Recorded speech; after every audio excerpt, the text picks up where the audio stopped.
Beautiful people, beautiful people, beautiful people. Happy Sunday to you all and hope you all are doing good. Hope you all are doing good. It's a wonderful Sunday in the nation's capital city. And we are here again live. Like you all already know it, I'm your anchor man, Wickham. Always here to have this conversation with you. Stay right there, go nowhere, and do your best to share. Share to as many people as possible. So we have a good number of you watching this broadcast. Today we are talking about we're talking on a very interesting yet controversial topic, and it's that kind of topic where your participation is highly needed. You can participate by joining us live, and you can equally participate by actually commenting. So when you come in, you share and you let us know where you're watching us from so we can give you a special shout out. It's a wonderful Sunday, and of course, I'm sure you all are enjoying your weekend. Do your best to share to as many people as possible. I'm going to share from here as well so we have a good number of you watching. Share. Share to your friends, share to loved ones, share to as many people as possible. And we have amazing people at the backstage that are actually going to be with us, and we are actually going to have a very beautiful conversation. And I don't really know it. It's always a very wonderful conversation, always very beautiful. And this one of today is a youth week, it's a youth season, and we are having a very timely conversation on this particular topic. Please share to as many people as possible. Share on Facebook, share on YouTube, share on WhatsApp, share wherever you can share. Just share so we have this conversation. And when you do that, when you connect, let us know where you're watching us from, so we can equally give you a special shout out. So we can give you a special shout out and we have a beautiful conversation. It's always a very dynamic conversation, such that everybody comes with their opinion and we're good to go. Everybody has right to their opinion. Even those of you in the comment section, you have right to your own opinion. So when you comment, please let us know where you're watching us from. Let us know where you're watching us from. When you connect, you let us know where you're watching us from. You connect and you let us know where you're watching us from. You connect and you let us know where you're watching us from. For now, let's share to as many people as possible. Let's have this conversation. Let's have this conversation. Let's have this conversation. I see already we have some of our guests who are already backstage and are ready to give us their own contribution of what they think about this particular topic.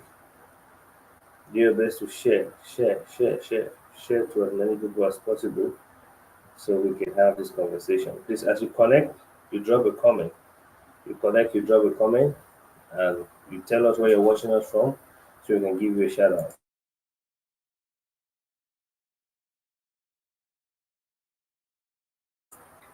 As you connect, you let us know where you're watching us from. You connect, you let us know where you're watching us from. You connect, you let us know where you're watching us from so we can give you a special shout out. As you connect, you let us know where you're watching us from.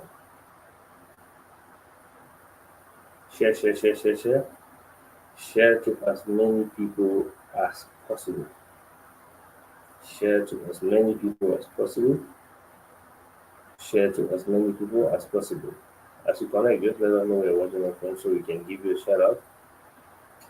Whew, we have amazing people backstage. Amazing people backstage. Let me do some sharing from here.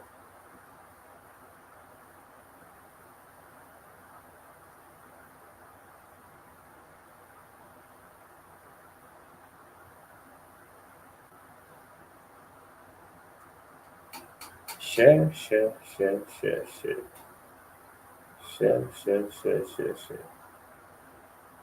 as many people as possible. Share. When you connect, you let us know where you're watching us from. As you connect, you let us know where you're watching us from so we can give you a special shout out. I see some of you sharing already. That's awesome.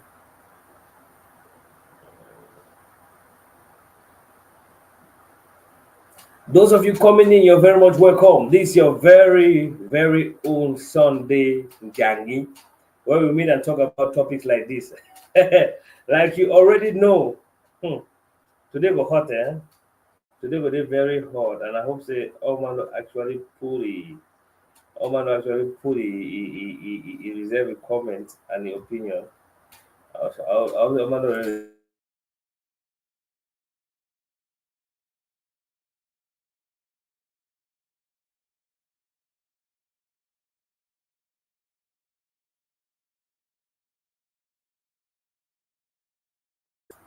So those of you coming in, please drop a comment so we can give you a special shout out. Like you know, it is done here. We always give you a spare. We celebrate your watching. The reason why we're here is because you're out there and we celebrate you. So when you connect, you let us know where you're watching us from so we can give you this special shout out. So we can give you this special shout out. Please let us know where you're watching us from. We drop a comment in the comment section so we can greet you all. This is a wonderful edition, and we're talking about this particular thing we're about to talk about today. People have sang music about it.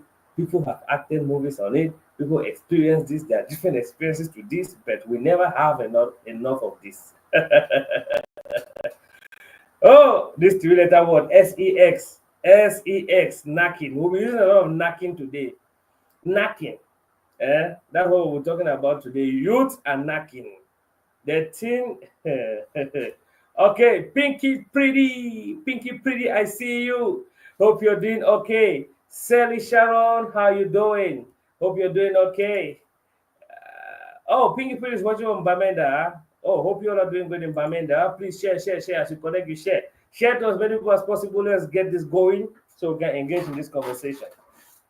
Thank you, Sally Sharon. And those of you coming in, you're very much welcome. Do your best to share. Share to as many people as possible so we have this conversation. Today is going to be very timely, strategic, and we are going to go straight to the point. You know what I'm saying? So do your best to share to as many people as possible. Share to as many people as possible. Share, and drop a comment. We're about to dive deep into this topic. As we get a good number of you connecting, we are just going to jump deep into the topic and have our beautiful conversation.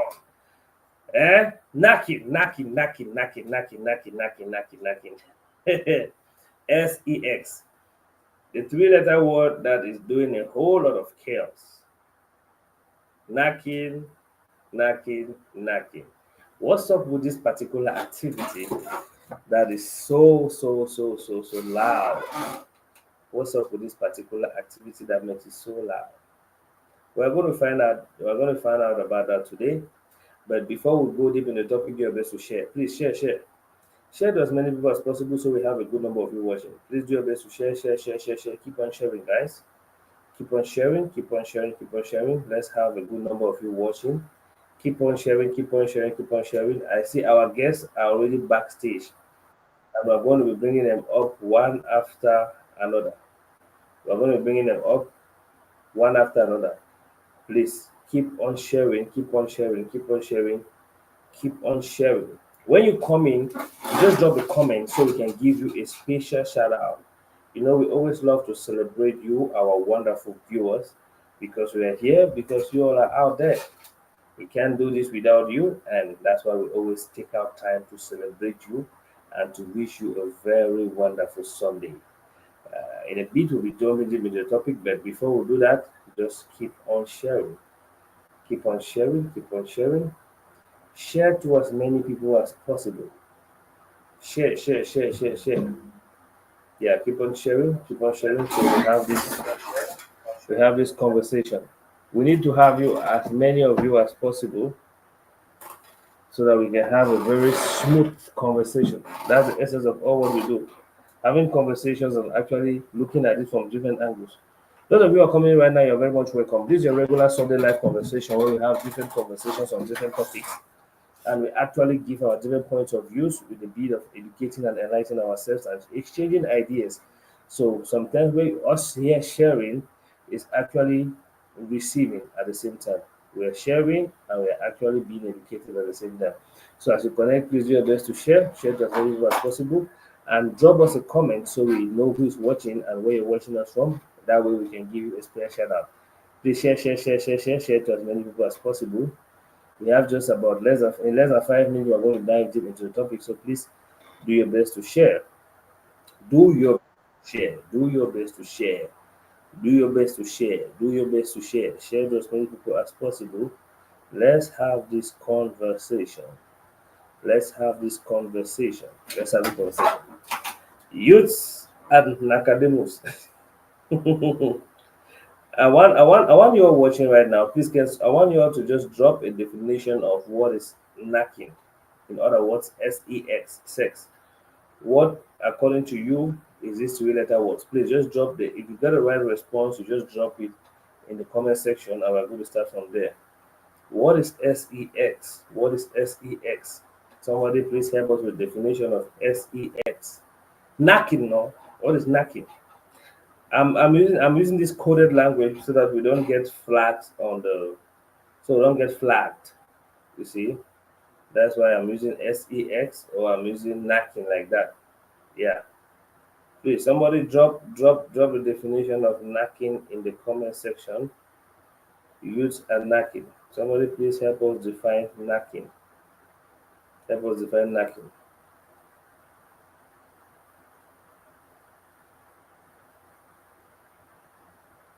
Those are becoming a very much welcome. Eh?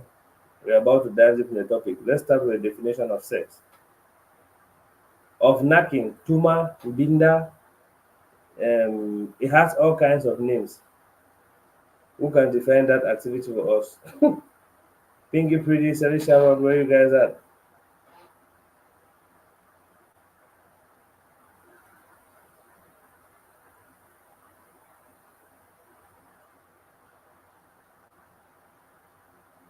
What is S.E.X.? Let me use a Google definition and we can write on.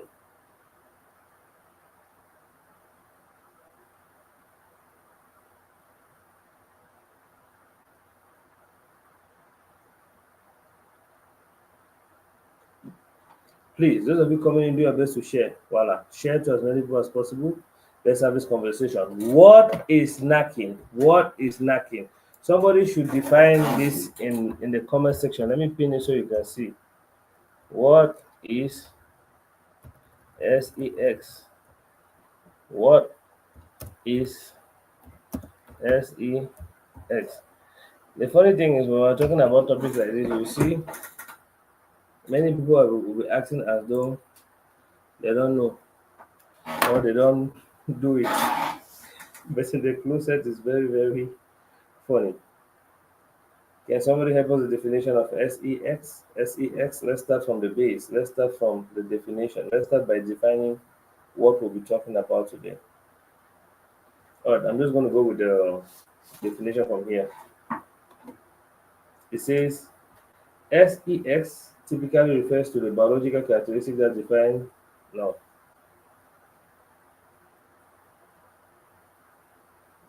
let me go to the activity. That's the activity we're talking about.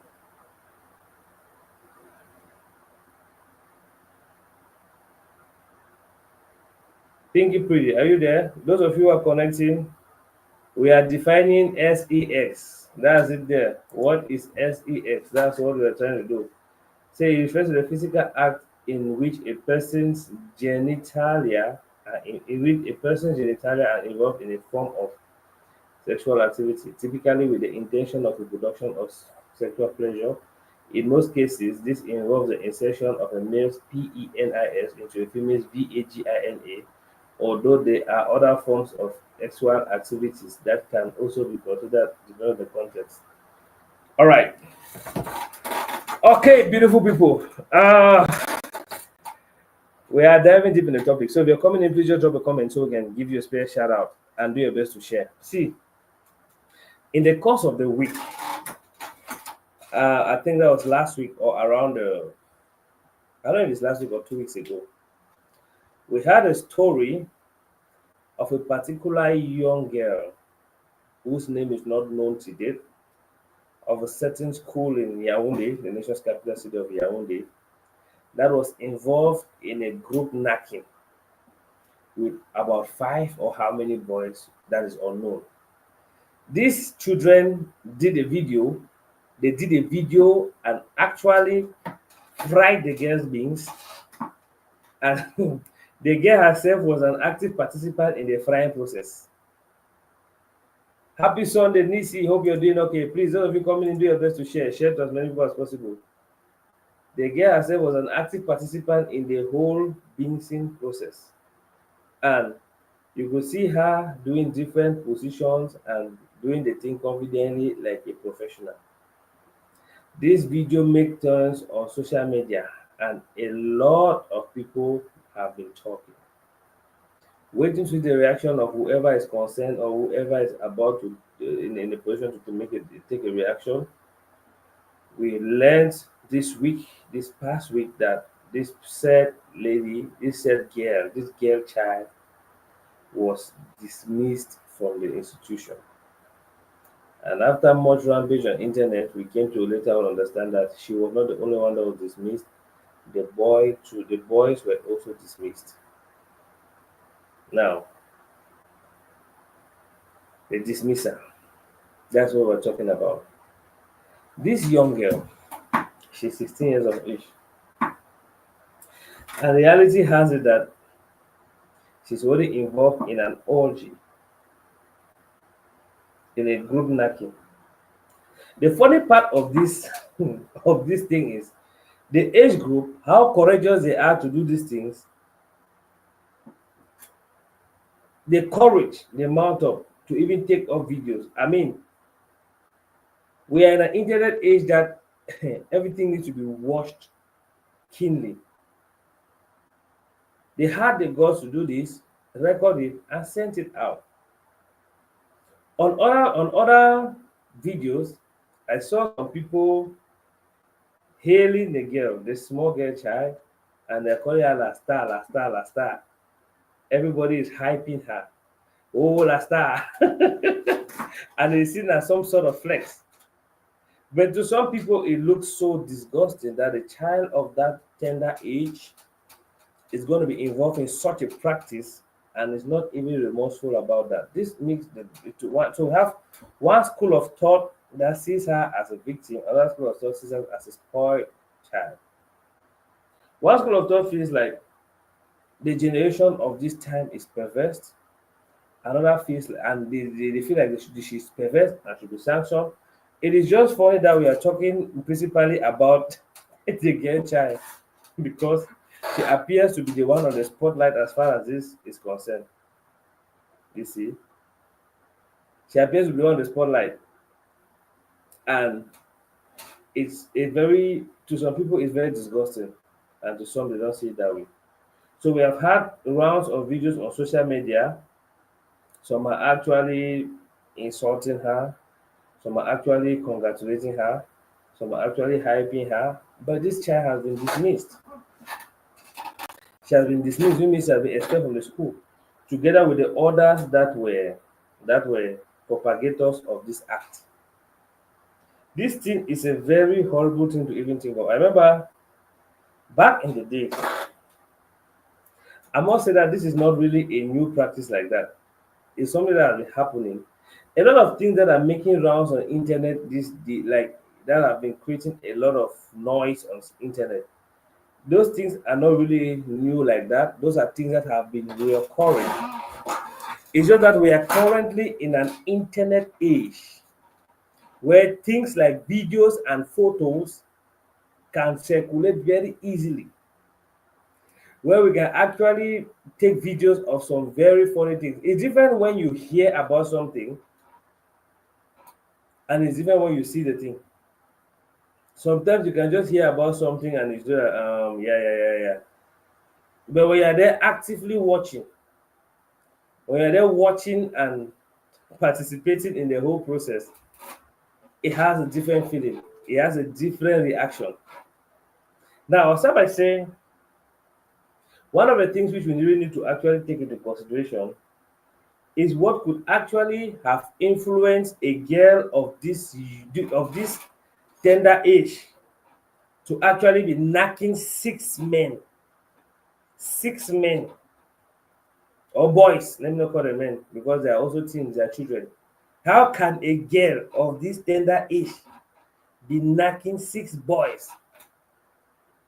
And how can these boys have the guts to do videos of them knacking a girl? I mean, six of them. You see, six. There are a lot of women that cannot even go 2 rounds. They want to do one as they are tired. But we have a small girl here that has been able to fly six. This girl is a beans mistress, eh? Beans mistress. And when all of these things are happening, I'm like, oh, this is it's not about this generation being spoiled. I don't think so. It's all about the perverseness of our system that has actually been hidden for a very long time. Let me break this down and make it a little bit more easier. You notice that back in the days, a lot of children lose their virginity in their father's house. I mean, under their own roofs. That's why at a certain point, when a child or children begin to get to a certain age, they are separated. You hear father saying, I don't want to see you in the girls' room. Everything you have to do, stay in your room and stuff like that. Please, those of you who are coming, you are very much welcome. We're talking about youth and sex. If you want to come in, you can actually participate by sending us a comment or you can join the panel as a guest. We've had a couple of guests here, but I don't see why I can't see them again backstage. I'm sure they're going to reconnect. That should be network issue. You see, like I was saying, the youthful age is an age. This when a child is born as a baby, this child goes to be a kid. From a kid to adolescent, adolescent is young adolescent to adult, and now a grown-up, mature person that is able to take decisions. Each part of each of these stages in life come with their own realities. But we are in a system where we talk little or nothing about knacking. We talk little or nothing about knacking. And most of the time, children learn about knacking from other sources. The problem is that when you don't teach a child what they need to know about knacking, they will either knack wrongly or knack the person which they are not supposed to be knacking. They will either knack wrongly or knack the person that is not supposed to be knacking. I remember back then in secondary school, oh, we have Pastor Azeye. Hi, Pastor Azeye, I'm glad to have you, brother. Hello, my brother. How are you doing? Hello, I'm okay. everybody. I'm okay. Hope you too. That's fine. The studio NTM wants to prove as if they are too good with connection. I tell you. So we came. I Their was own giving. money, they have made mistake. No, so glad to have you. Before I came out, I was giving some heads up about the whole this knacking thing and the youthful Yeah. age. Because if you look at it keenly, knacking is something we don't talk about. Most parents in our sphere don't talk about knacking. It gets to a stage. I remember when we were much more younger, our household was made up of boys. I mean, my parents had boys, and they were boys. Yeah. What our dad would do is when you notice that the children are beginning to develop some pubic things, hair, they're beginning to get that's that age of curiosity. They want to be curious of Mm-hmm. what is going on. We have Life Spell in the Yeah. building. Hi, Life Spell. I'm glad to have you, brother. Yeah. Hi, hi. Nice to be here. Yeah, you see. So the children are curious. We see Brianna Ade, you're welcome. He says, oh, before we proceed, I want to say happy birthday to this very wonderful, spacious soul. She's been a very active participant of this program. Happy birthday, Brianna Adele, and wish you all what life can offer. So she says, from hide and seek. So we have this early experience of knacking that is not actually what was done. It gets to a certain level which If you are taught about something, the way you do it with much insight. But most of the time, we get the experiences without being taught. Our case, we were brought up in a strict Christian home, and we had some moral values that were passed on to us. And there are certain things that we could not compromise because by Christian norms, you cannot do some kind of things. Mm? mm, Now, what some of our fathers will say, now you guys are adults. The day I will hear that the Duncan boss, know that you are going to become a man like me. You see, I understood that was their early reaction and attempt to to lure us into snacking education. I don't use the word S.E.X. like that. You see, and to an extent, we were too conscious because first, it was an era where HIV was highly marketed. Second, it was an era where we must have seen one or two boys that have gone and impregnated a girl unwanted, and then they are going through their own wahala. So we had a lot of limitations. But the truth is, by the time they were even telling us about that, we had already high, like we used to have, they used to call it Satina, Sati, satellite. There's always this grandfather in the quarter that will bring Inga to his house, and they will be frying and soundtrack. I had a neighborhood of Morocco in that time like that. I used to have a friend. He told me that boy did today, so he used to, he used to even leave school before time so that he can just go and peep. That guy doing that thing. That was his own first encounters. And he knew that the guy will actually take something so that he does not come up quick. And he will be narrating the thing to me and be like, hey, pa, you see. Some others were doing it through hide and seek. I'm telling you, there's always this grant in the quarter. Is either a university boy or somebody that is working as a celibatate. You bring one new beings, then finish with this one as you go, the next one is coming. And the children are spying. Imagine these quarters that have carabot houses that have the house are made of wood that you go and peep in a small hole. One point in time, I was walking, I saw some children, the way they were fidgeting. I knew something was wrong. I made as though I had gone in front, then I gradually came to peep them. I know that they were trying to peep through the keyhole of a door because there were some two people knocking in that room. And like what everybody, as I just took, all of them shook. So they know that what they are doing is horrible, but they are too curious. They want to discover. And this is where children begin to have their first experience and encounters with knocking. When you don't educate a child, they pick random information from anywhere and it is catastrophic. Imagine that among these children, there are actually ones that are they're in their puberty age. Some have already started seeing they've already seen their menses. Some have already started developing pubic hairs and all of that. When they see those kind of things, they are triggered. And they can be tempted to do some things.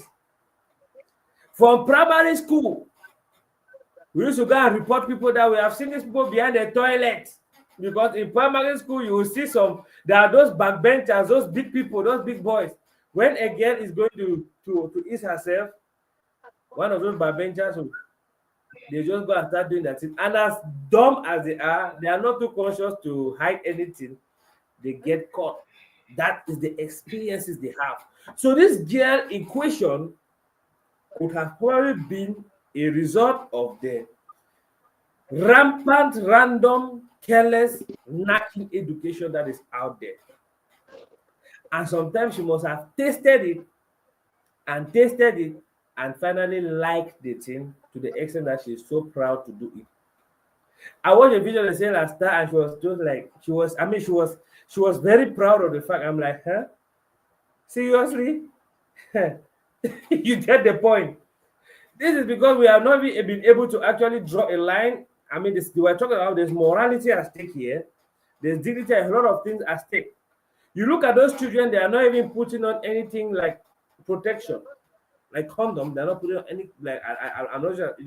They just go like that, and there are a lot of risks involved, not just a pleasure. I mean, when I watched the video, I had a lot of flashbacks that I could recount and recount. Is it a keep? Because what they are doing now is what we used to call a keep. We used to have one of our guy who used to live with his elder brother. By the time his elder brother goes to work, oh, he used to go to work and come back after 2 days. You know, so that night, so a keep game will take place. You see, they'll just take a girl and bring her. All of the boys are standing like that. This one they even do consciously. That time, it will be in the night. It will be in the night. It will be at night when they are just they just start knocking, knocking, knocking. As the first man finishes, you just tap the leg of the next person, and you just continue. The girl will never understand, and that's how these children will actually get intercourse without even knowing the people that have actually passed on them. These are things which when I saw this video, I recalled, and I was like, this thing is not new. It is an old thing that if we don't talk about it to the children that are coming, it is bad this time because the internet now has a lot. You enter TikTok, you see how the kind of buttocks they shake there. Even I myself, I censor my TikTok. I censor the kind of things I watch, and I've made my circle on TikTok to be so in a way that I see very little of what I see spontaneously. I just show a total disinterest. So what more of a child that is still very curious in that puberty stage? 16 years, you're still an adolescent, you're still struggling to develop things, you're struggling to understand your body, you're curious. You want to know what is this thing that Papa and Mommy used to do. Some teachers even saw this from their own homes. These people that live in one room with their children like that. At one point, Papa and Mommy need to do activity at night, and they think that the child is sleeping. By the time you're grinding, the child is hearing very well. And these are some of the things. When they go and start trying it, you will not even be there. They'll go and try and do all kind of catastrophe. One neighbor, one time, this lady used to even bring men to the house to shout at the child, sleep. And she was actually, this lady used to have soundtrack. I mean, the kind of soundtrack that when you touch, you will hear. I never understood. She was actually a new neighbor in my, like, one of the places I lived before. So I never understood. One of my guys came, I was not in town. She was like, boss, I don't sleep the whole night too. Any noise, noise, noise, noise. I said, so I was thinking that is the landlord's daughter that they are frying the beans. Before we came to understand that it's a new neighbor, and that lady was living with about 3 children in a single room. The oldest child should be around 9 years, followed by a 6-year-old, and then now a 4-year-old, like that, in that kind of interval. And you hear she will bring men to tell them to sleep. They will sleep. I really wonder how some of these kind of men do feel. And they'll be frying her beans, and she'll be making soundtrack. And now at a certain point, you hear the smallest child will just start crying. Slap the child, sit quiet. So these are terrible, horrific experiences that this young population gets. Brianna, let's say she wanted to be female, but you're crazy. So these are horrible experiences that a lot of youths face. If we are frank to our sincere to ourselves, a lot of you watching understand some of these experiences. A lot of you understand already because these are things we grew up seeing. From peeping through the window to peeping when some people are doing it behind the bush to peeping when somebody is doing it. I mean, so all of these things they add up to what the child contains in the mind. Imagine growing up like that.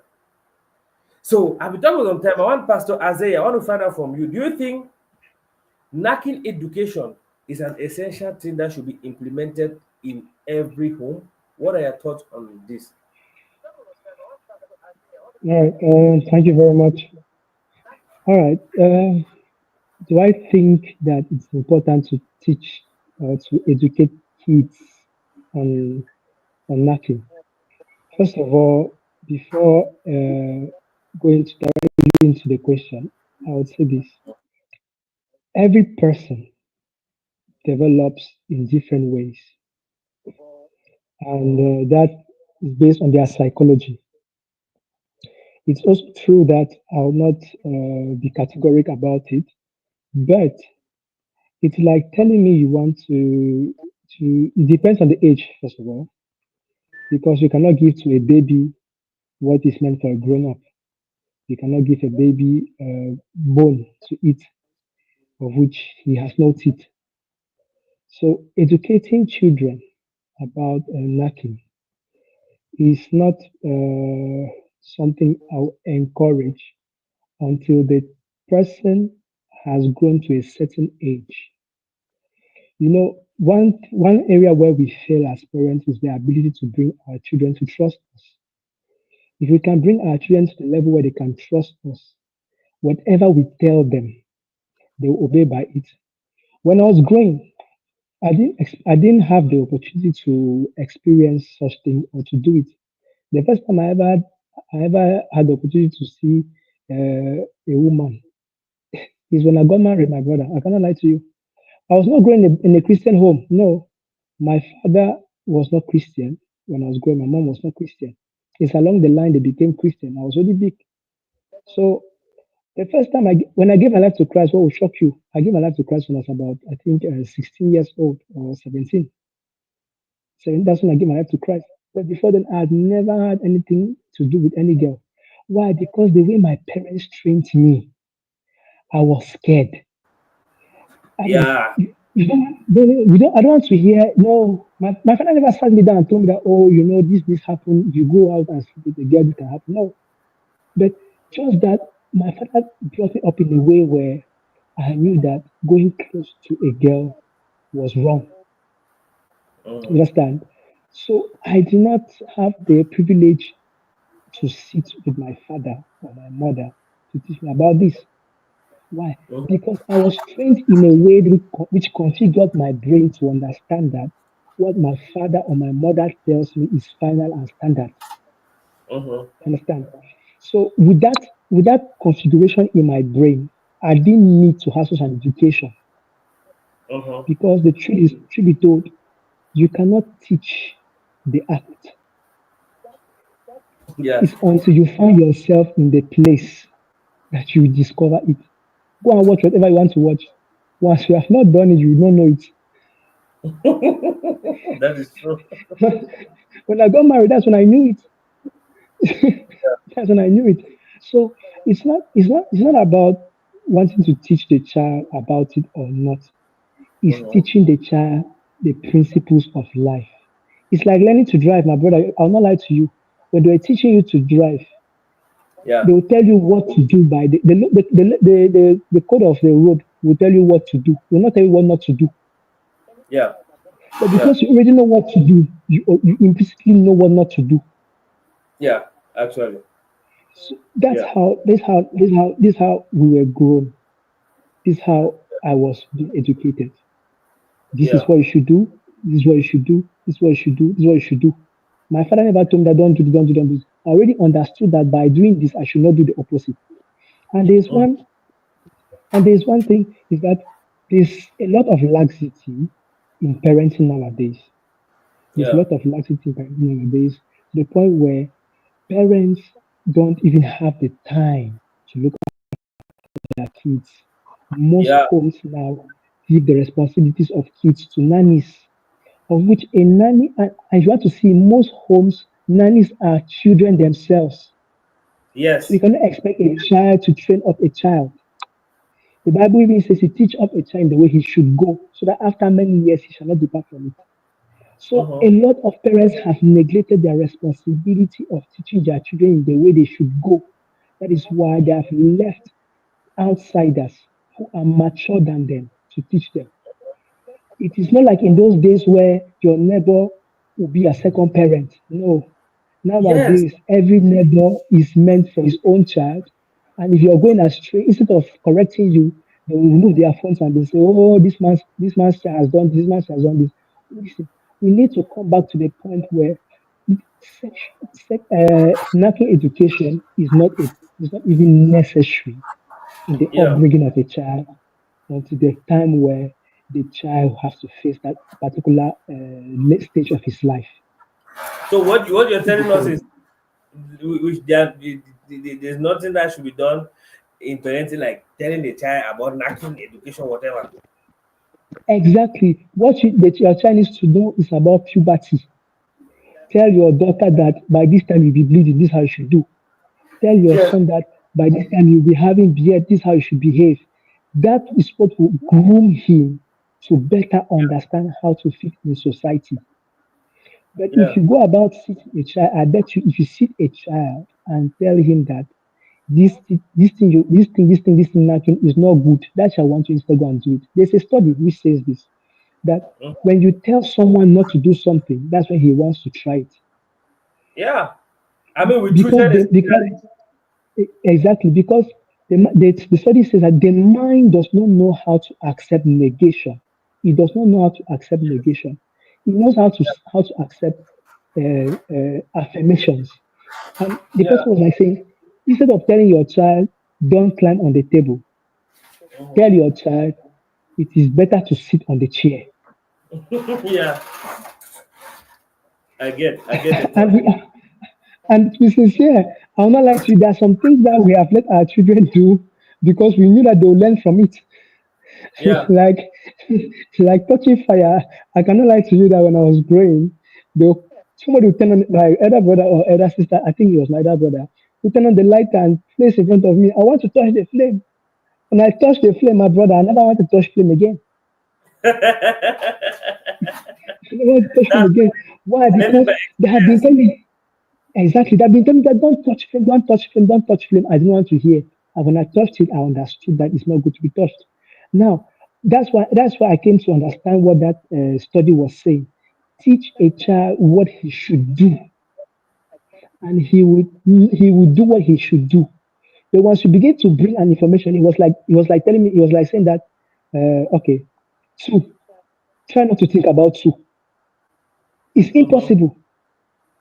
Why? Mm-hmm. Because the same people are told to try to not to think about two. You want to think about two. You will Yeah. definitely think about two. So we Yeah.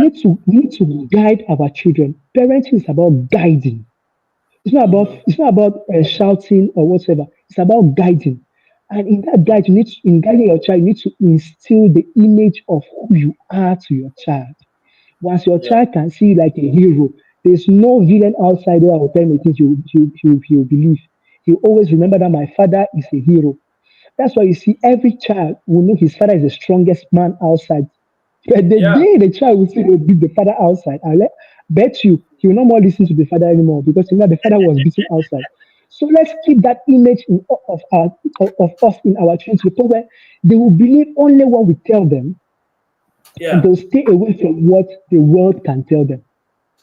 Yeah. My father brought us up in a way that we were so much close to him that no matter what you tell us out there, cannot stand. No, you're wasting your time.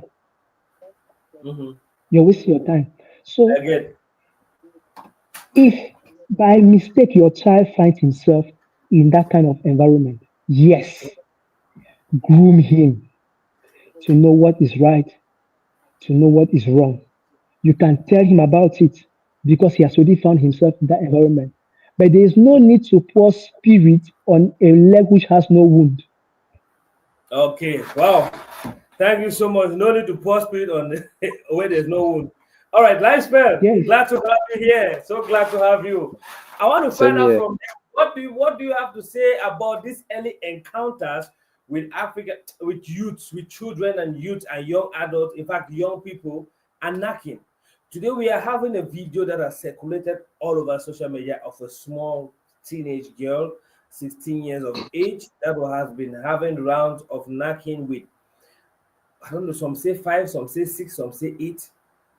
So in total, it appears maybe there were 11 of them that were in that atrocity, from what I read as a communique from the school. So what can we really comment about the early exposure to knacking to some children, and what can you comment about something like this? Comment on something like this. Sorry. Okay, thank you for the opportunity. I would like to say happy Sunday to Pastor Isaiah. Maybe the network Pastor, is, I'm greeting. Ah, it's network. yeah, Ah, okay. yeah. It's Wow. network, yeah. Anyway, if he's listening, Pastor, I greet. He's a good friend to us. He's a friend to Yeah, us, to yeah, me. yeah, Uh, so we know each other. yeah. From way I've been back. listening him kindly, and I am glad to meet him here again. Yeah, So yeah. talking about this phenomenon, I would just like to just like steal from part of my works Mm-hmm. to give insight into this issue. You see, today the youth are undergoing what they call lack of surveillance. Yes. You know, children today, in fact, the young society today don't have people who stand on the watchtower for them. Yeah. And due to modernity, socialization, development, Mm-hmm. the society has instead gone the reverse way. The society thought they were trying to protect the children from reducing parental control over them, Yeah. reducing institutional controls towards them, and Yeah. giving them a certain form of liberty. But what Yeah. the society did is instead leaving the youth without surveillance, without guidance. And I Yeah. keep saying this, in every field of life you will want to get into, be it cleaner, janitor, what they call janitor, even to mop the floor. There is a training they give you for that. Yes. You need to know the type of products to use on a on a carpet floor, on Mm-hmm. a tile floor, on a cement floor, on a wood floor. You need to know those products, and that entails a certain level of training. Yeah. And even when you go to a laverie, for you we come who have a very big car, you don't Mm-hmm. need to wash it with any type of soap. They don't just take a savon with no publicity, uh, I'm the not to brushing it. call name, and just Yeah. put it and be washing on it. Like in a Mm-hmm. couple of months, your car will not be having the glittering effects again. Mm-hmm. So a professional needs training to be Yeah. able to do and embark into any training, into any activity he wants to do. So that is my first point I want to make in this issue with youth people and their sexual inclinations. We Mm-hmm. lack watchtower. What is Okay. the watchtower? The watchtower is the mentor. Pastor Azawe, you are a pastor. You certainly have people under your mentorship, so you understand what I'm talking about. Mm-hmm. Mentorship. And Yeah. mentorship here begins from the parents' line. Today, Mm-hmm. parents are no longer mentors to children A whole lot. because a whole lot. Because the mom is out looking for money, the father is out looking for money. We Yeah. want to copy what we see on TikTok, on Facebook, how people parent their children and over pamper Yeah. them. At the end of the day, we don't teach our children the essentials. Mm-hmm. We allow them with people we call nannies Yes. who have not undergone any training to take care of our children. Mm-hmm. So there's no mentorship. Mm-hmm. When you go back in school, which is the secondary line of mentorship, the teachers don't have a right to talk to the students anymore. Yes. Mentorship has failed at that level. Yeah. You see children nowadays, they are like fighting with teachers in Teachers. schools. I saw a gem was beaten until he was flowing. I mean. Yeah, and you cannot say anything about that because Mm-hmm. if you retaliate, the parent who is a commissaire, the police will come and jail you, Yes. and nobody will say anything. Actually. I watched a video where there was, whether it is a DO or an SDO somewhere in the north, Mm-hmm. placed placed teachers in front of children, of students, and was saying that if any teacher here touches any student, me personally, I will sanction the teacher. That is not to be done. It makes that even if you don't have this certain authority in front of the person you are training, the Mm-hmm. training won't be effective. Yes, For actually. those who have undergone a military preparation, you understand that the person in front of you training you does not have anything to do whether you are actually dying or you are not dying. You should be doing what he's telling you to do, even Yes. if you're yeah, you should be doing what they're telling you to do, even if it is death come to pass. You are doing it. Yeah, it is the result that matters. And today, the society has fallen on that aspect, and it is an aspect that is very critical, which is mentorship. We Yeah. don't mentor our children. We don't we don't talk to them. And talking about mentorship, I am totally glad Pastor talked about bringing our children to trust. But Yes. you know that back in our days, there's something our parents told us. My mom in particular, she always tell my sisters that if a boy touches you, you are dead. Your life is finished. Yeah, your life is finished. So at the end Yeah. of the day, my sisters were even afraid for guys to even just God, touch them. God, you come close. Yeah, and for us, the men, the boys, my mom would say, if you touch a girl, you are going to the village. Mm-hmm. Yeah, so it was phenomenal, and we had to not having uh, that particular type of sexual education Mm-hmm. made us to discover it for some the right way. Not every young man had the occasion like pastor to be born again at 16 years. Yes. Yeah. Not every Family. young man.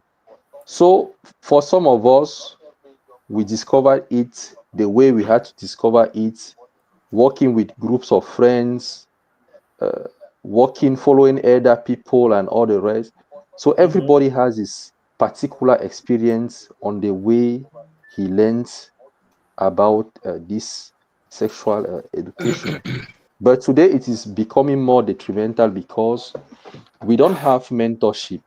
We don't have mentorship. We don't have guidance towards it, and there's everything flowing on internet, as Yes. Mr. Wickham said. Yeah. Internet is showing everything. Internet is showing people giving lesser importance to sex. And I even watched one game. I saw a post where some youths were doing. Do you know this game? Youths do like with their hands and they pop a number. That, that, You know that, that, this? Yeah. that. Uh-huh. Uh-huh. You see? Yes. Yes. Yeah. So the principle of it was a normal game before, but today I saw on a race you doing it for sex. So the person who have the high number gets The some one, knocking. the one Yeah, fly. gets some I think knocking while Chef Dawei waiting. told us about this one time. While I was walking around the world Yeah, like that, you know, Chef Dawei is going to yeah, be there. He's going to give us more yeah, info. yeah. Fortunately, he's here. He will talk about that better. He told us about But that game. Okay, yeah. I was shocked. Imagine a kid you don't have training or you did not talk about sex and knows nothing about it and Mm-hmm. falls upon such a content. My God. The person won't know the importance and value of sexuality. Mm-hmm. So today what I want to say here is that pastor, you said that you cannot teach sexuality to children, but I am not like counteracting you or like saying something contrast to what you're saying, but I just want to add on it that actually you can teach sexuality to children. Not Mm-hmm. when I say children, I don't mean kids. I don't mean babies. You Mm-hmm. understand? Adolescents and practical age. And you need to understand with me that when you are a parent, you have maybe 4 or 5 children. Not all of your children have the same understanding. Mm-hmm. There are Yeah. people at 13 years that are more developed than some other people. Mm-hmm. There are ladies today, they have 14 years. But Mm-hmm. if they don't tell you their age, you cannot understand Yeah. that they are 14. You are a parent and you have these kids at home, 14 years, and she has already developed all the properties of a prepared and ready woman. Mm-hmm. If you don't talk to her the realities behind that, who is you don't know what happens when she's out. Yeah, that's one thing too. You don't know because the man who will look at her out will not look at the 14 or 13 years behind her, but will look at all those physical features that Mm-hmm. has sprung out. Yes. So I Yeah. think that parenting needs to be done on a personal basis because you don't have the same personality to your brother or Yes. your sister. So it is not a collective education, it is a personal One. one-on-one on Wonderful. education. And I won't get too far with this, but I just want to bring something towards men is that today you find a lot of marriages going going in every direction. Why? Because most often we hear the ladies who say our man does not know anything. He does not understand this issue. We want Mm-hmm. to go and taste it from those guys out there who have been practicing and they know all the styles and techniques, who have been into it and they know Mm-hmm. at some certain level you need to teach those issues. And I know that there are some cultures that before you get into marriage, there is a room, they call it the bride's room. The mothers there teach the ladies how to wind. Mm. They teach, yeah, they teach the ladies how to wind. Personally, I did a training on sexology online, yeah, and Wow. you cannot imagine the number of things I learned. Wow. It doesn't just Mm, teaches you how, it teaches you healthy sexual lifestyle. It teaches you that sex is part and it is a fundamental of life. It is not just because what we call sexuality, we need to know that sexuality has certain number of criteria. We Yes. have sexuality which is physical sexuality. We Yeah. have the social aspects of sexuality, and Mm-hmm. we have the spiritual aspect of sexuality. That again, it is a whole course and Very good. topic that we need to do. But if you teach your children all these issues, you need to teach them that sexuality is something spiritual. If you're not ready for spiritual encounters, you cannot go in. There are some people today that they embarked on sexuality and many things in their lives stop working.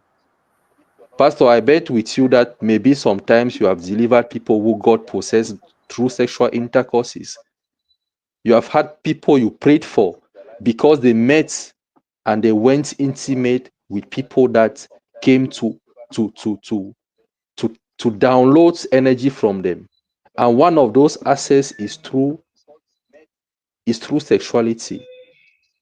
We have the physical aspect and we have the social aspect of it, which is which is the way you are being regarded, which is bonding, creating a family, making children, and all the rest. So I am just giving some points in this to highlight the importance of this education, this education. Because Pastor, you said you cannot teach sex, but I just want to add to it that actually you can teach it, but you cannot teach the experience behind it. Okay. You, that that complements to what you're saying. I was actually, yeah, I was actually coming to that point Yeah, because Sex you is can we're talking hard. about teach. teaching somebody something. Wait, we're talking about teaching Yeah, somebody something. What exactly are you teaching him? Mm-hmm. Because you cannot tell me you teach your child how to knock. It makes no sense. no, Mm-hmm. no, You Pastor, you you are you not. you, You, you may tell him that you may tell you listen. It's one thing about sensitizing about an issue and teaching about it. I can sensitize you about something. Mm-hmm. I can tell you that all right, there is this thing called knacking, Mm-hmm. but I will not go in the nitty gritties of it with you because one is an intimate affair. I Mm-hmm. cannot teach you how it is done because it's something practical. It's not like one plus one is two. That's not how that's not the that thing is okay, and Pastor, that's why I Pastor, come permit me again to what to you say. just step into this. Permit me to step Because into. he says something that let me just two sentences. That's why he says that when a girl says that I want to go and experience it out there because maybe it is better out there, I don't get. I don't get. How did you know that it's better out there? Mm-hmm. That's why I ended by Okay, saying that I will not tell you anything about it because until a situation happens where I'll need to tell you about it, and I ended by saying that you cannot throw spirit on a leg which has no wound. Mm-hmm. Pastor, I am someone who is very spiritual and very practical and rational. Mm-hmm. You know that our souls are connected to the infinity, our spirit are connected to the infinity. I just want to answer your question by another question because I'm a Cameroonian. How do you know that the ndole you ate from Akanchawa restaurant is good and better than the ndole you ate at Mr. Wickham's place? How do you get to know the difference? You, you've already answered it because I ate it. Mm, because you ate it. Because you ate it. Yes, But but before eating it, but before eating, just imagine someone who has never eaten maybe let's say rice and beans. You know that some people who don't like eating some food because the first time they ate it, it was not good. Yes, me. I have some foods Yeah, like you that. have had that experience. There are Yes. some people who have never eaten a particular meal, but the first time they make an attempt to eat that meal, they say never. Because Some the people are, person who did it the first time, it was not good. And that is the same thing with sexuality. There are some ladies that the first sexual experience they encountered was not good, and they refrained from it. And it mm-hmm. even impacted them, even in their marital homes. Yes. And the husband started complaining. And it is vice versa. There are some guys who had impactful sexual experience and they are prone Mm-hmm. to it today. When a lady is like, they are like, that your thing you're bringing like that, massa. I am Mm-hmm. not too sure about it. And Mm-hmm. in their marital homes, their wives suffer because of Mm-hmm. that. And those are issues you need because Mr. Wickham, what is wrong Yeah. with church doctrine today is that we try to portray that sexuality is somehow demonic, All right. and we it should still not comes back to even my question. we It still I comes wait, was, to my and I we was, should question not, last let me time. finish, please. Let me How do finish, how do please. you teach how do you teach the child sexuality? It still comes back to my Okay. question. Well, so you How? have all to, right. which means that how do I know it was good or it was bad? Which means you're encouraging me to when I get married or before I get married to involve myself into it No, before I no, get married, so that no, once I get married, I should know whether no, it was good or bad. no, Then no, question what comes my question: how do you no. teach a child the taste of something he has not tasted? Okay. I will know the beans is good All right. until I taste it. Okay, I think let life spell land so that we'll get the full point. Let get the complete idea of what he was trying to say. Okay.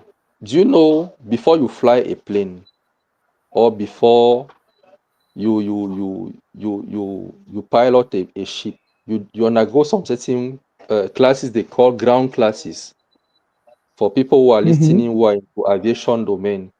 You Yes. undergo some courses which are elementary and primordial, which they call ground classes, without which you will Mm-hmm. never fly a plane. And there's also simulation, without which you never fly a plane.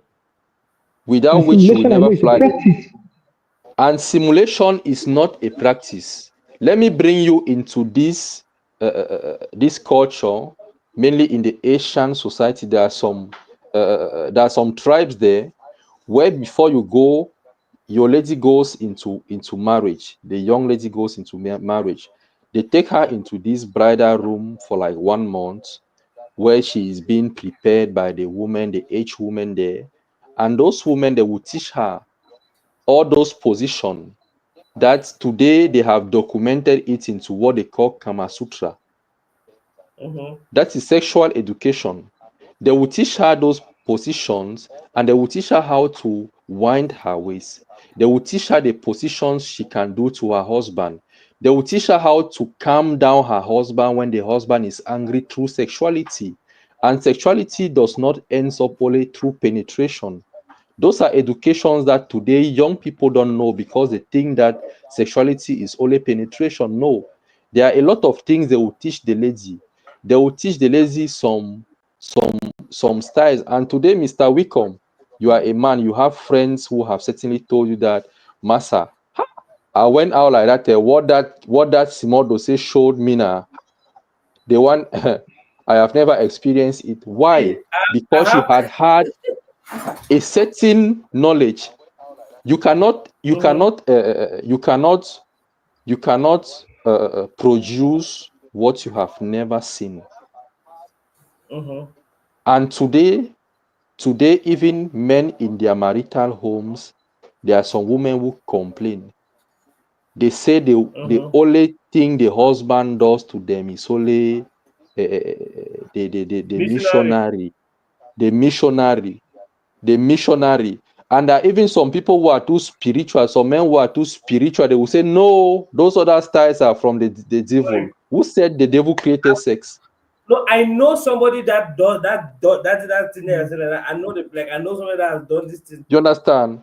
And today you will Yes. see, that is why I say today the church has created automatic hypocrites. Mm-hmm. Because you got married in the church, the pastor oversaw your wedding, they confirmed, they groomed you people, they mentor you people into marriage.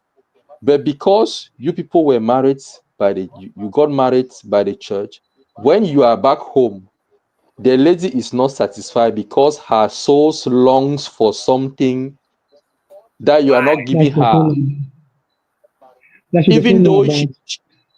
she does not know about. But deep down inside, it is like that first dish that she has tasted and she does not like it because she says it is not good. But her Yes. souls, but now back in church on Sunday, you people will dress well with your husband and your children. People will come and sit in church, they will say hallelujah, you will shout All amen. right. Mm-hmm. But when you go up back in the house, the woman is angry because the man is not informed. The father has not taught him that, you see my son, this issue like that, you need to do like that with it. You need this, you need that, you need that, you need. There is no room where they prepare a man before marriage. No, Mm-hmm. no. Now I would like But to. I because, feel to correct but with you. because, let me finish. I But feel to correct. because, Yeah. but because the soul of a man searches the mystery that are deep. The mysteries are not just spiritual, they are not just biblical, they are not just unto Christ. The man's soul searches the mystery of everything that is deep. And so the man will want to go and look some Koyo Koyo movies. The man will want to follow a person who will tell him more. I will come to Wicom and tell Wicom that master, my wife is angry at me. Anytime I want to touch her, she just master, don't disturb me. Don't disturb me. And Mr. Wicom will tell me that no, my brother, how are you doing that issue? I will tell Mr. Wicom because he's a friend, I can confide to him. And Mr. Wicom will say that, Mama, so this is how you have been doing that thing? No, let me show you. This is how, this is how, this is how, this is how, this is how. And when I will go back and I will try it, the next day when my wife wakes up, she will make me a magical breakfast. And she'll be happy the whole day. Yeah. The Yeah. kpakoko and banga soup, I have been asking for her to cook since 2 months. That day, she will cook it. She will Yeah. cook it. And you see, sexual education, I say it is fundamental, and parents need to be wise. Mentors need to be wise. Yeah. Pastors need to be wise. The way they organize conferences in their church to educate young people to understand these issues. Mhm. So my point to this is that we need to train the young people about this fundamental of life because it is capital to their lives, spiritually, physically, financially, and psychologically. It is Mhm. capital. Yeah. It is Lifestyle. capital. I resonate a lot with what you say because I know somebody that got married to a lady that before this lady gave her life to Christ, she was actually rocking the things very well. And when she got married to this man, the time they were doing it, by the time she want to moan, the man will be like, "Hey, this woman is having a demon. This woman is demon possessed." When she wants to do a particular, say, "Hey." So one point you see the woman, she's not actually happy. But this has a very vital role to play as far as we are concerned. But now we have now transited and digressed a little bit and gone now to the actual part of marriage. Let's come a little bit back. Okay, glad we have Pastor Isaiah again. Let me take a few comments while waiting that Pastor Isaiah's network balance up. We have brother who says, I used to think that my parents were just being wicked by not allowing me to go chop life with my friend because of their frequent youth and knocking thing is lack of good parenting. All right, that's one point. That's so true. A lot of us feel that way too.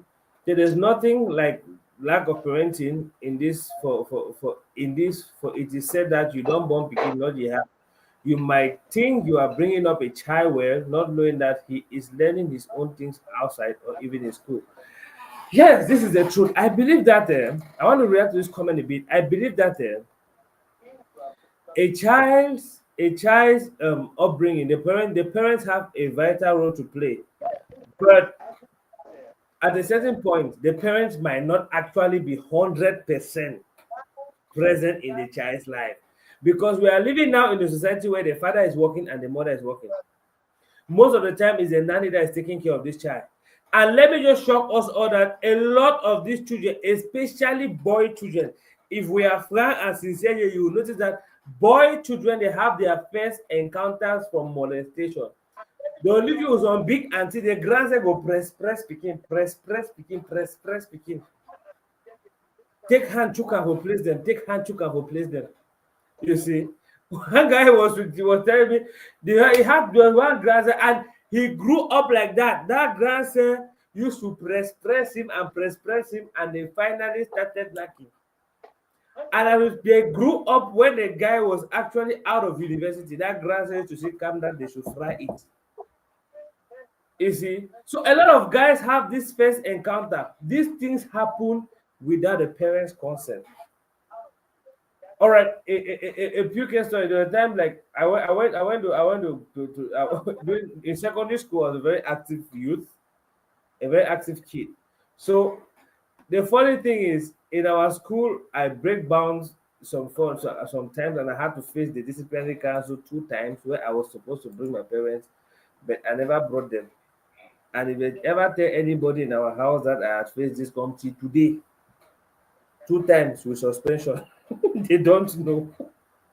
You see, so those are some of the things. But at one point, I think parents still have a very, very vital role to play.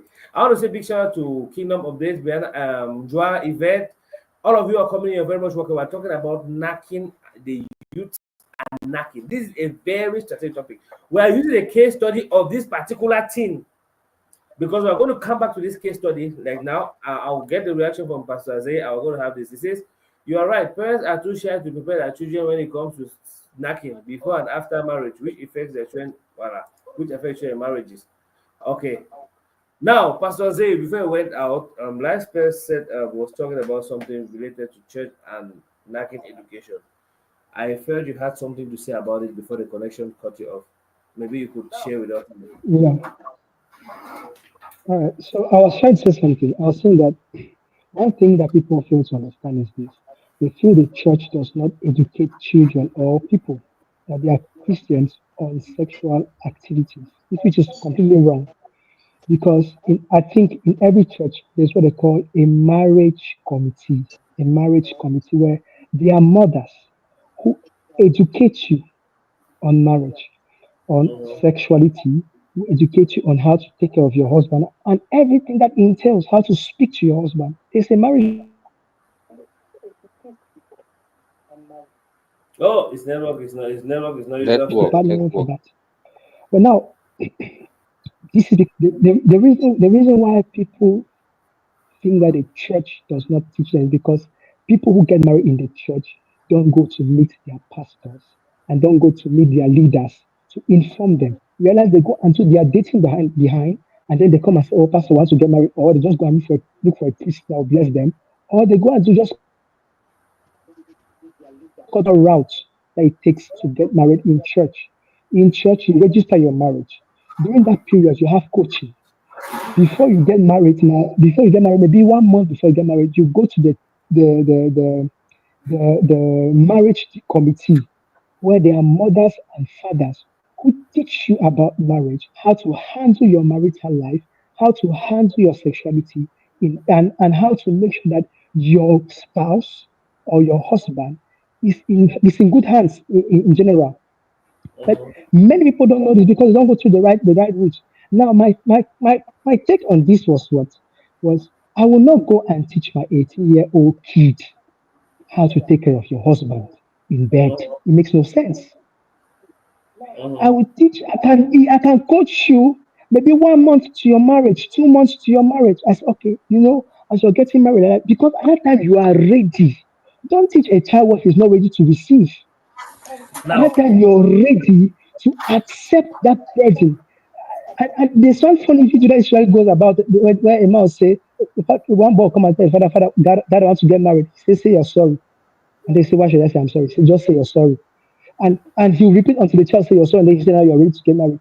I will teach you about sexuality when you are ready to know about it. Know about it. now, I'll but not come and Pastor, teach you beforehand because you want to experience it. It is the normal, it is the human nature. It is human nature that if I tell an 18-year-old child today that when you get when and there's some kind of hormones you develop and some kind of sensations you have when you engage in sexual activity, you want to go and do it. I'm not arguing with you. I'm telling you it's a fact. Why? Because that's how human mind has been wired. And Okay, that's why I come and say it is not necessary for me to teach a child about sexuality until he is ready to take that step. okay. It's normal. Pastor, If you want to teach a child how to teach somebody how to drive, you cannot teach that person how to drive until people go on the road and do practicals. So what mhm. am I teaching an 18-year-old child about sexuality without practical? It makes no sense. You will not understand what I'm talking about. You want to experience it. Why? Because human being minds have been wired that way. The same way, if they tell you, okay, how can I, how can I use, an example came to my mind that just skipped my mind right now. The same way, if I tell you about success, you get it, and the route to get success. There is no human being that will not want to get success, that wants to succeed. Now, the things that people feel that sexuality is all about, it's not demonic. I'm not saying it's demonic, no. But Yeah. teaching a child sexuality before time is wrong. It is very wrong. Why? Because that child will want to try it. And when he tries it, the money is low. But teaching There's one point about that teaching that I don't think we're getting right here. he or you impregnate somebody. All uh, right. Okay, Pastor, I Mr. don't think. Wickham, Should let give me them the bring idea that it is a possibility. Oh my God. Mm-hmm, Pastor, let me bring something, a point I am trying to make here. The issue is that while you were talking, I understood a lot of things. The issue mm-hmm, is that there is this vision of taboo that comes and engulfs sexual education. mm-hmm. But the issue is that you are relating sexual education only towards marriage. Thank But you. the issue you should understand is that look at something. Let's get out for sexuality a little bit.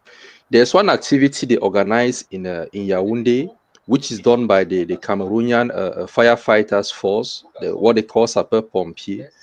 During the holiday, they have this training workshop they do for kids from 5, 7 to even 15 years, where they teach them some firefighting techniques, and at the end of the day, they have certificates. You understand? What they do is that they make kids not to be afraid and panic in front of certain situation. Today we have kids who are falling from story buildings. We have a lot of story buildings in Yaoundé, and we have seen kids falling.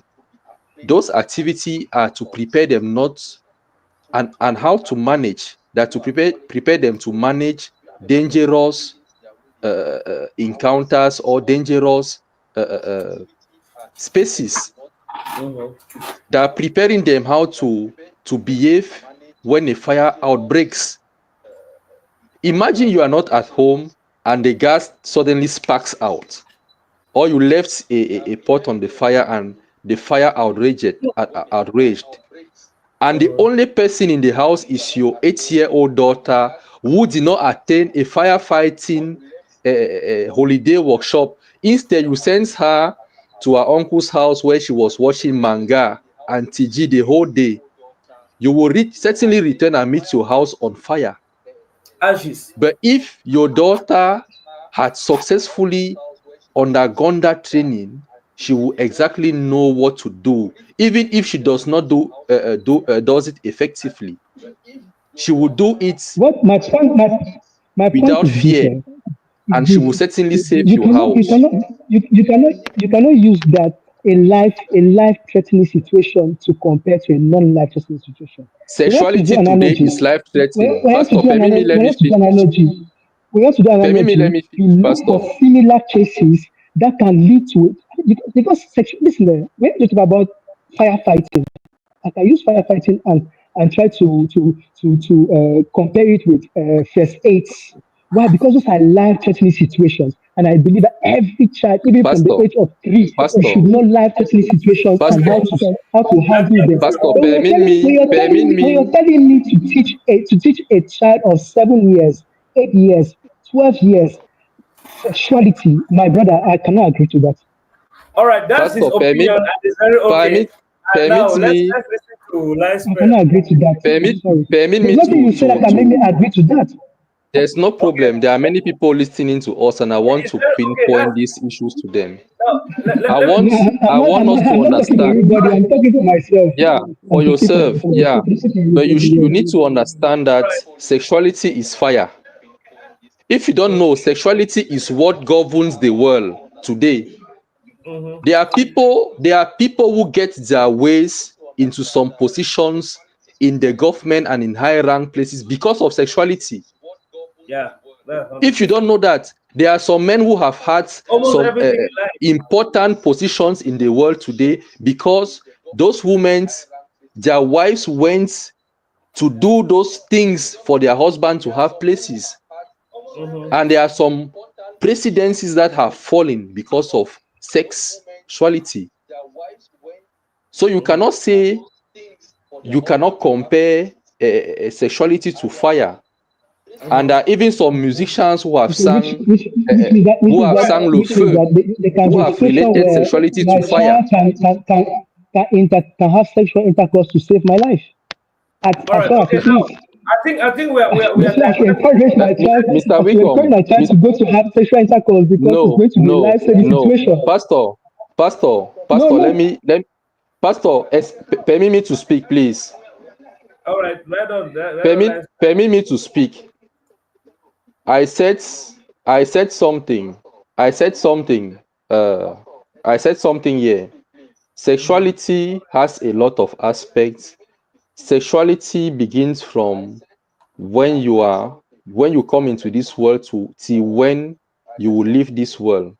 Mm-hmm. Sexuality is on the social aspect of life. Social aspect, when you come to life, they determine if you are a male child or a female child. When you grow up, it determines what you become. And when you become an adolescent, you get into now the sexual part of sexuality. And you have also to engage into the spiritual part of sexuality.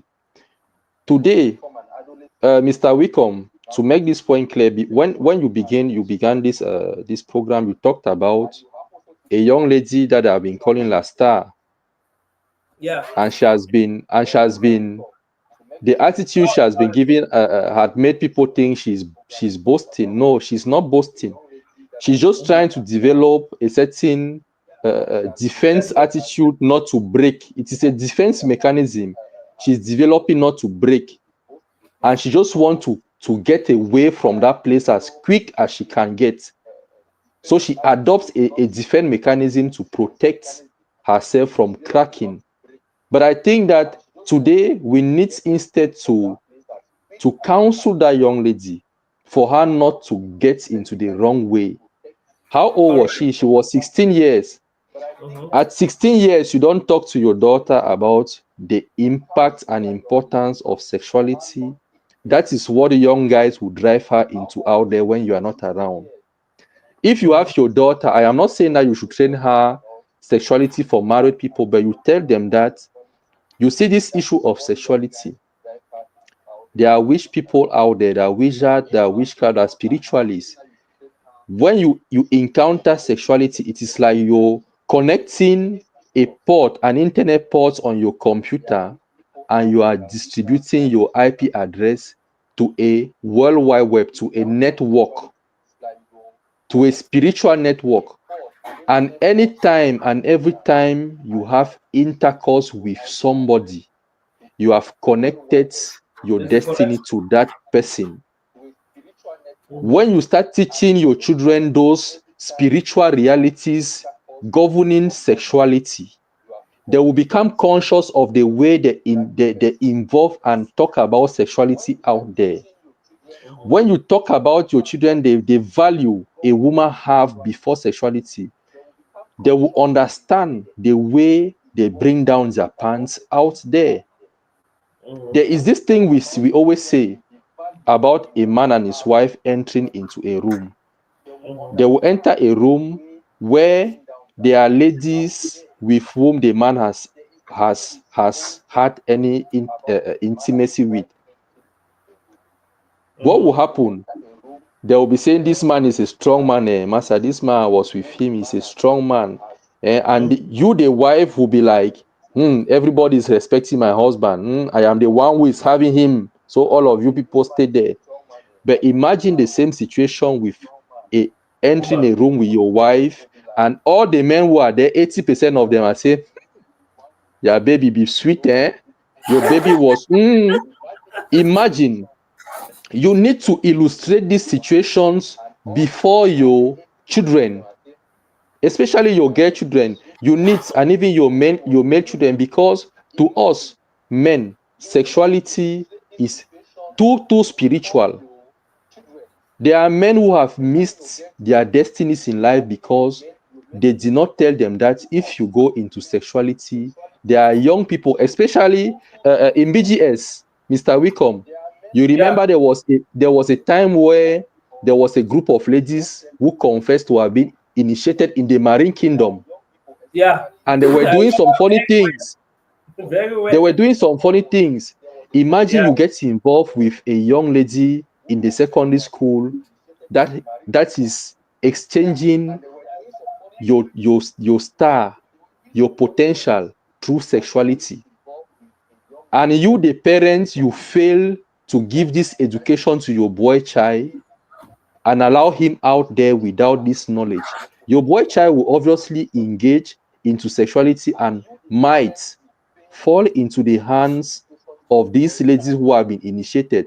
And tomorrow you are the one that will be rushing everywhere with your son that, Pastor, please pray for him. Everything he does is not working. Pastor, please pray All for right. him. This thing is not moving because Maybe we did maybe not I'm talk misunderstanding about something here. sexuality and the impact sexuality have. We are waiting when they are about 25 and they want to get married before we start Okay. educating them about All right. sexuality. No.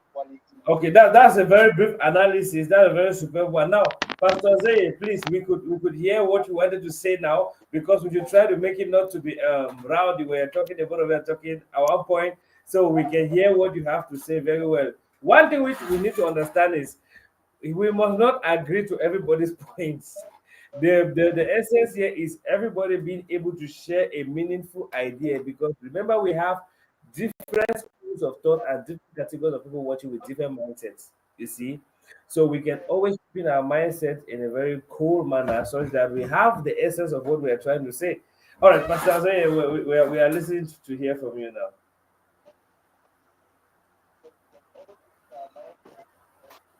Pastor Azoye, are you there? Yeah, I'm here. All right, okay. We are Okay. waiting to hear from you. You wanted to share something. Yeah. Now, there's something maybe I may be saying that is underlining, I may not be understood.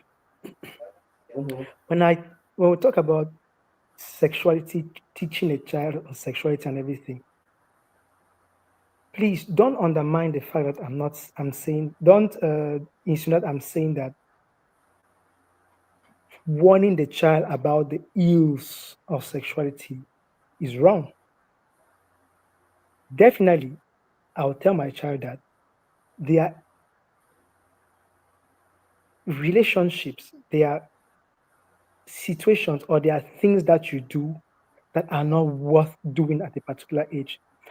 So I don't recommend you to indulge yourself in it. But I'll not go and begin to tell my child that, all right, to better take care of your husband or to better take care of your wife, this is what you need to do at a particular age. Because that age, there's time for everything. There is time for everything. There's time to teach a child or teach children whatever they need to know at a particular stage of their life. There is time for everything. At that age of their life, at 18, 16, they need to be learning what electronics are, how to do mechanics and stuff like that. That's what they need to be learning about. They need to learn about maybe other handwork or handiwork things. But it's not necessary for them to be learning how to satisfy their husband or their wife at home. It's necessary for them to learn how to talk to their husband whatsoever. Maybe even to a certain extent, you can teach a child which is as young how to talk to a male or how to talk to a female. But to the point of saying that, teaching them that, okay, in sexual activity, you need to do this, you need to wind your waist this way, you need to do these are the various styles you need to do. I don't think it's necessary for a child of 16 years old or 18 years old to learn. But it is important to warn them about the ills of particular actions or activities, such that if you Yeah. find yourself in a situation where a man is touching you, know that this person wants to involve himself in some kind of hideous act which your age does not require you to do.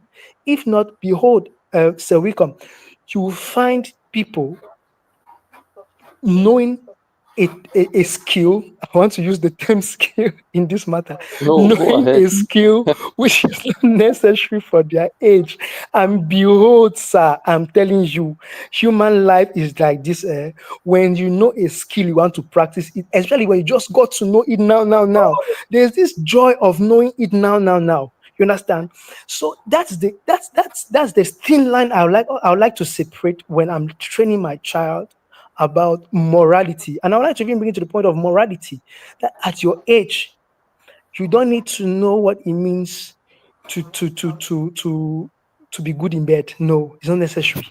It's not necessary. I don't need to teach you about that. When you be ready for it, when it will be time for you to learn such a skill, I'll teach you about it. But as at now, focus on your mathematics, focus on your arithmetics if you are in primary school, focus on your maths if you're in secondary school, focus on your mechanics if you are in high school, and focus on your engineering if you're in university. Then once you have graduated, okay, come back and meet me and tell me, "Oh, Daddy, I am in love. I want to get married." I'll say, okay, I'll start to understand what you mean by love. Maybe you don't understand what love is. Let me understand your definition of love. Maybe you're still at the love of your parents.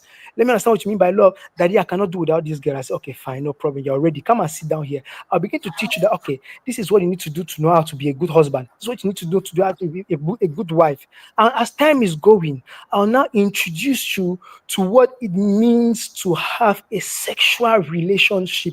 There is no need for a baby at the age of 18 or 16 years to know what it means to knack. What you do with it, or do you know the Okay. various styles? You go and practice it. That's what that girl did. Oh, maybe her parents did not teach her Oh, about it. It's okay. true. But if her parents had told her about the ills of sexuality, my brother, you go and practice it. That's what that girl did. Okay. The network has automatically paused, Pastor Azeye. Let me take a few comments. We have Mildred Akere. You're very much welcome, Mildred. Please. She It will not. says, what if their parents are not spiritual? What if they? She may still do it because of peer pressure. It is very possible that she may still do it because of peer pressure. But we need to understand that there is a time for everything.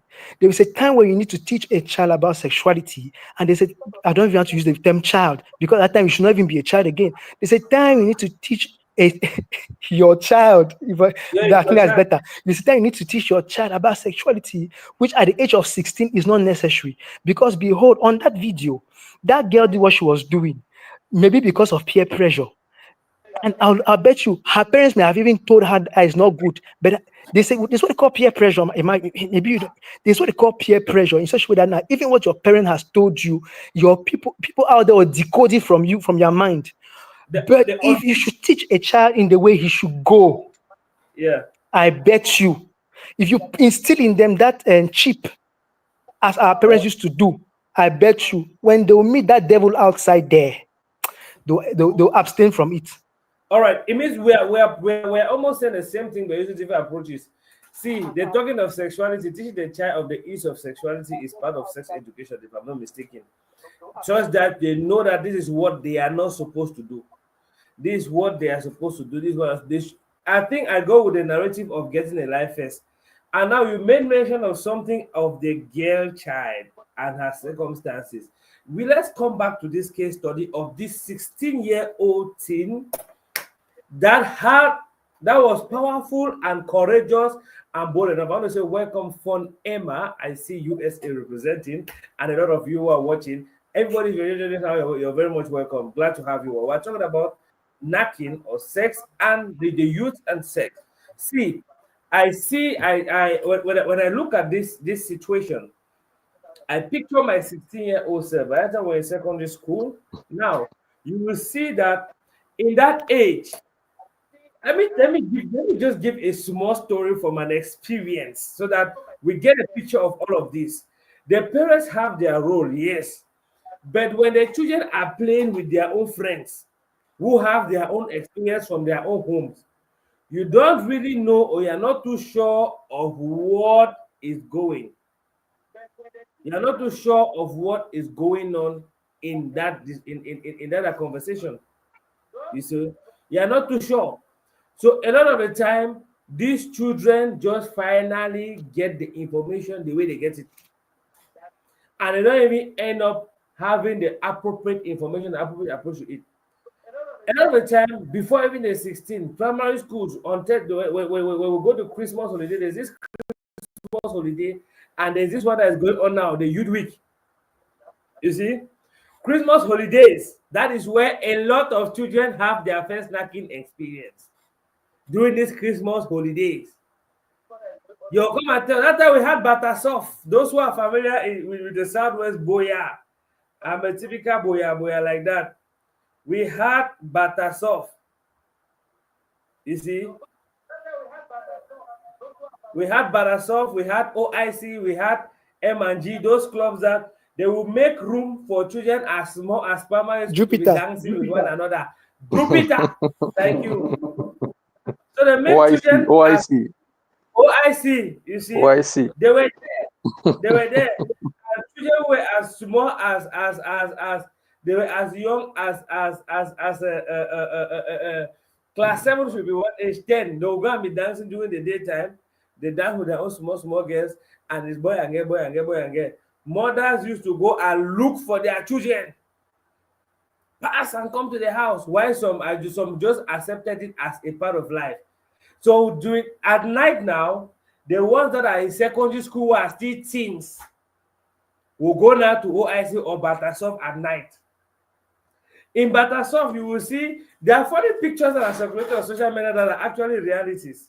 You see, Batasoft, you will see a small girl, somebody small girl will be dancing with about 3 boys. They just want to touch a buttocks a bit. We are talking of children of about 8 and 10 years here. That we're talking about. We're not talking about adults or teens here. We're talking about children who are about 8 years, 10 years, and that small tender age group. Shrine Imagine these boy children. people. Shrine boy. That is shrine boy. So imagine these people that are actually getting these children are getting this experience, and some parents are like, "May they begin and go enjoy." Me, I know that's about yourself. When the turn find you for house, my God, you get a point. So some parents see it as normal, some other people, other parents don't see it as normal. During this Christmas experience, imagine a 10-year-old child whose thing is like this pen, going to hold another person's child and be pressing it and put, my God, you see. So your own child is coming from a sane background, and with the education you have given to them, and now they go and meet these other ones that are the way they are after holiday. Boy, now other holiday pass. No child. You see that just to say for people, so I don't test them. Curiosity. Out of curiosity, they get this experience. And I can tell you for free that this small girl, this little girl, I don't think this is the first time she's doing this thing. It don't be a old functionnaire from the way he write that thing.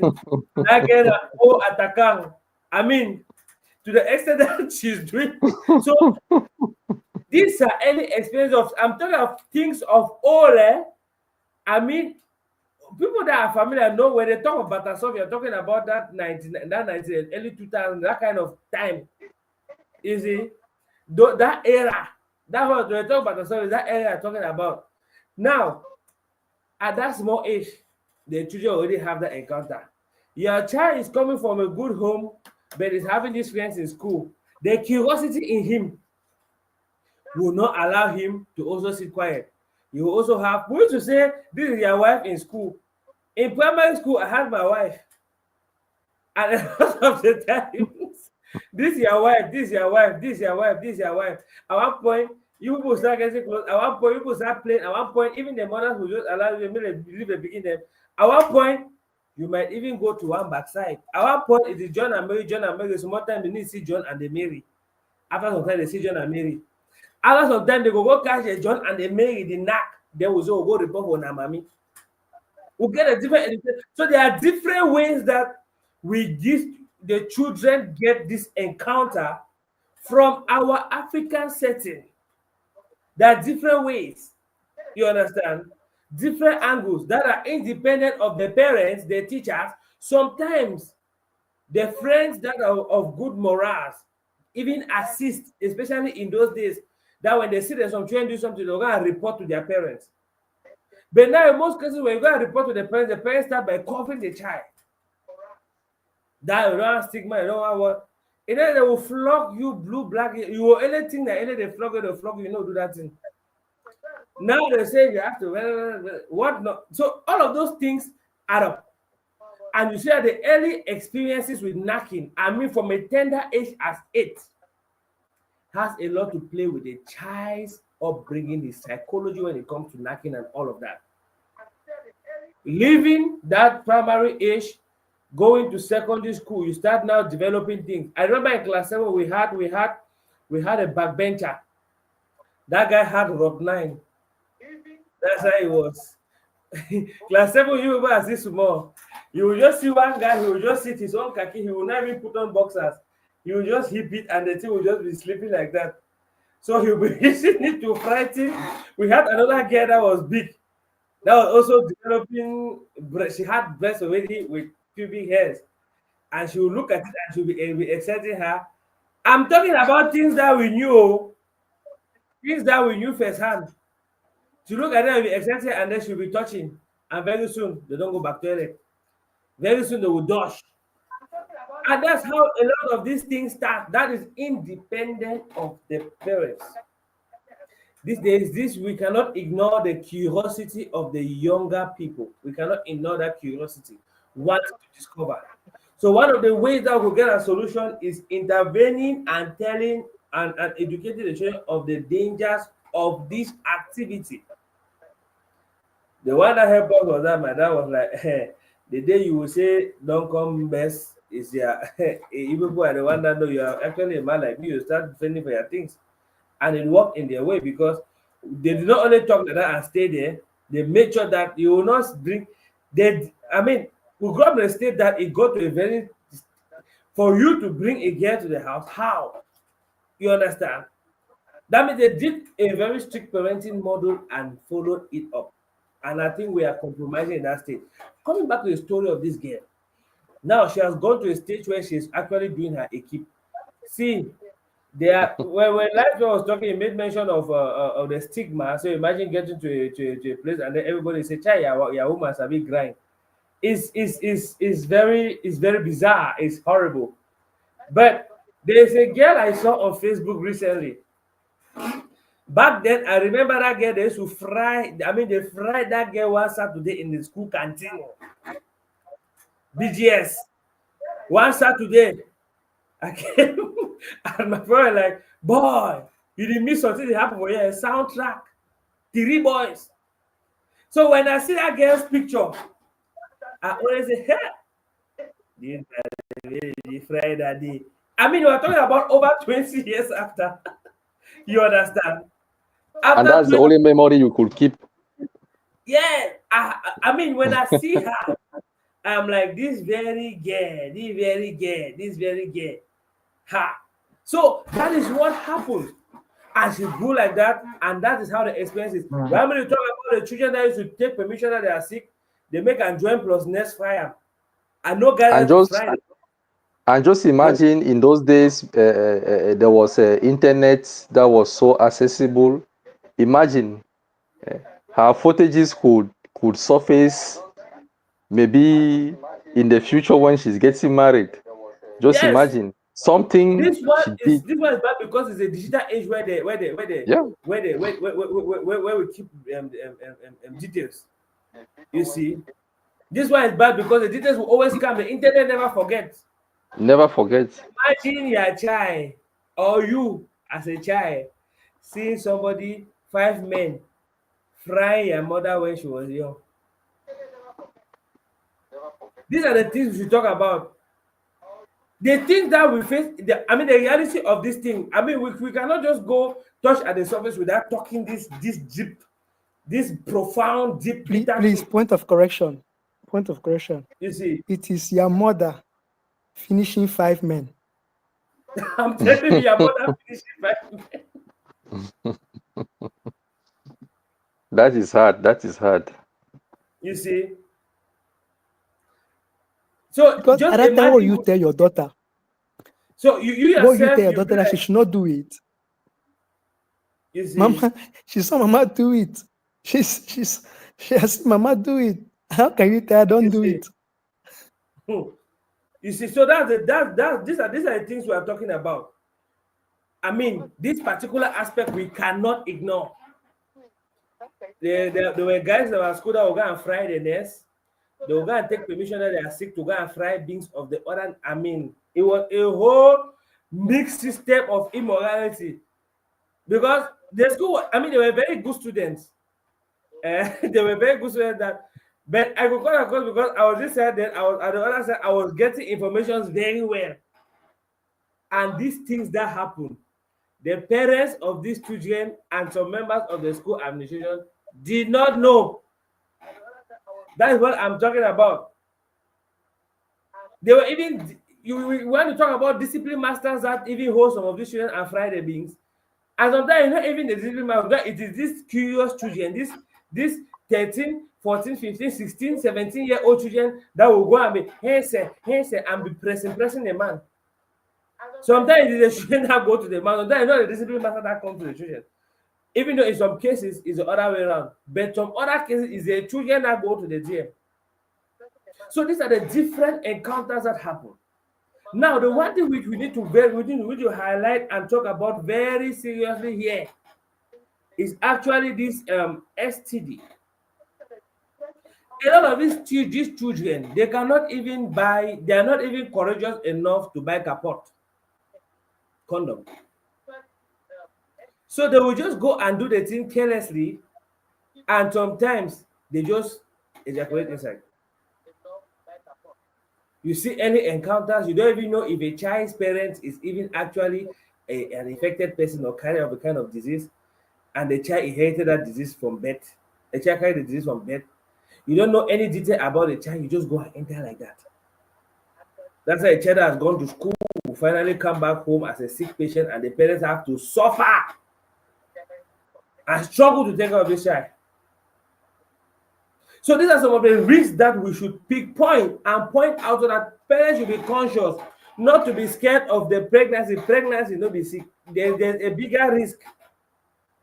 There's a bigger risk that comes with a lot of these things. Children come and they are looking good, but they carry a lot of things in them.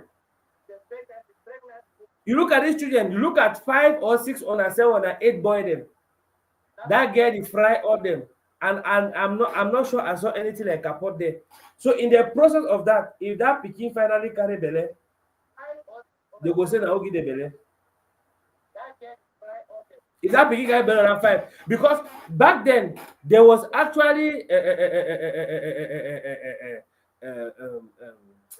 was actually a girl. This girl got pregnant, and finally at the end of the day, there's none of the father. This girl father was a very, you know, this that in those days police people, they fear the lesson about. They are like, oh cap, they could carry the girl. Come and show us who got you pregnant. She was informed TV. She went and showed one boy. The boy said, it's not him, oh, it's not him. There's another person that has to sleep with her. She took the father. They went to about after going to about 4 boys. All of the father was like, which kind of embarrassment is this? Carry the child past. The father finally took charge of that child and the pregnancy. And then the kind of things that go wrong, that's why it is very important as parents to be intentional. Watch what your child sees, watch their conversation with their phone, possibly clone their WhatsApp if they have one. Disconnect them from all these other things. They should focus on studying. Watch the kind of places they go. Sometimes when they're having their conversations in your house, just tiptoe and try to listen to the kind of things they say. It's going to give you a good idea of the kind of children you have. This over laissez-faire, this overdo anyhow, it's not helping. And the thing is coming with a lot of devastating effects. We want to talk about children that actually have encounters with their cousins. You want to talk about children that impregnated their brothers and their fathers don't know till today because they are afraid of the taboo. You know how many girls were impregnated by their own brothers? And they say, hey, the girl, you better kill her, she will not say it.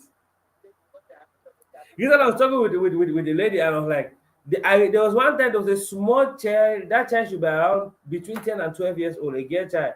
She came for holidays. Now she left she left Douala and came to Yaoundé for holidays. By the time she came, this child will be playing, turning, playing and doing different activities, playing, turning, and at a certain point, we only notice that they are actually these children are actually doing some fishy things. You know, when children start doing fishy things, there's a way which you look at the gesture, it is fidgeting. They sent one small boy, that's the niece or the nephew to a friend of mine, to go get votes. That girl insisted they should go with them. The junior brother said he wants to follow. The two of them went. They went and kept the junior brother somewhere. The 11-year-old child and the other one who is a similar age group went to one backside. And the small one too being curious when I was peeping. He was peeping. One other child as you play with them came and joined. I was peeping. So when my friend came and saw those children, he joined and the people and he saw that he shouted that what? He removed Cain. That is how they started saying that that boy says he's not the only one, no, that small child. He's not the only one, no. There's there's another one. The other one says not the only one, no. There's another one. People want to know that small girl child has finished almost all the small boy children. That's all holiday end. The holiday ended. These are things that if you don't pay keen attention, this ain't as if picking no, nothing a lie. Now like this, I still remember some of the things I saw when I was about in nursery school. I mean now, I still remember some one auntie that my God. We left school and came back early. They were sending children away for fees. Now, I was the kind of kid that when they send, I'll just join and follow around and dodge from a very primary school. So when I was coming back, there was one auntie that used to stay around our neighborhood. You will see her, she will sit there. I came. We had to spy, you see them that they have gone with one teacher in a school that was opposite. They are seriously frying and frying and frying and frying. And that's my friend's mother. You see? So those are the kind of things that we used to experience. This age, this girl's video is surfacing as a result of the digitalization of the era. We are in a social media age. Everything you're tempted to use camera. And these things come out and it has long devastating effects. It has long devastating effects. There are times when I sit and I remember that this time that I came to the house and met this uncle like this, it means that they were frying this and this being, and then they sent me to go and buy bread. Then I came back, the door was locked. I knocked until they said they are sleeping. So this is what was happening. You see?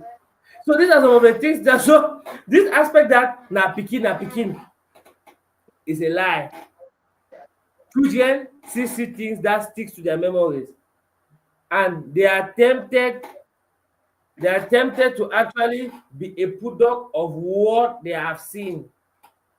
When you see children, when you see children, they behave in a particular way or do whatever, it's as a result of what they have seen, what they have learned.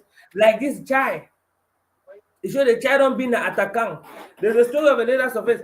I mean, there are many of these stories, a lot of them. That's why we don't talk about things from the surface. It is always good to get really good information about something, so that when you're talking, you actually look at every reality about it. If you don't talk into things, into the details with the realities, we might miss the whole point.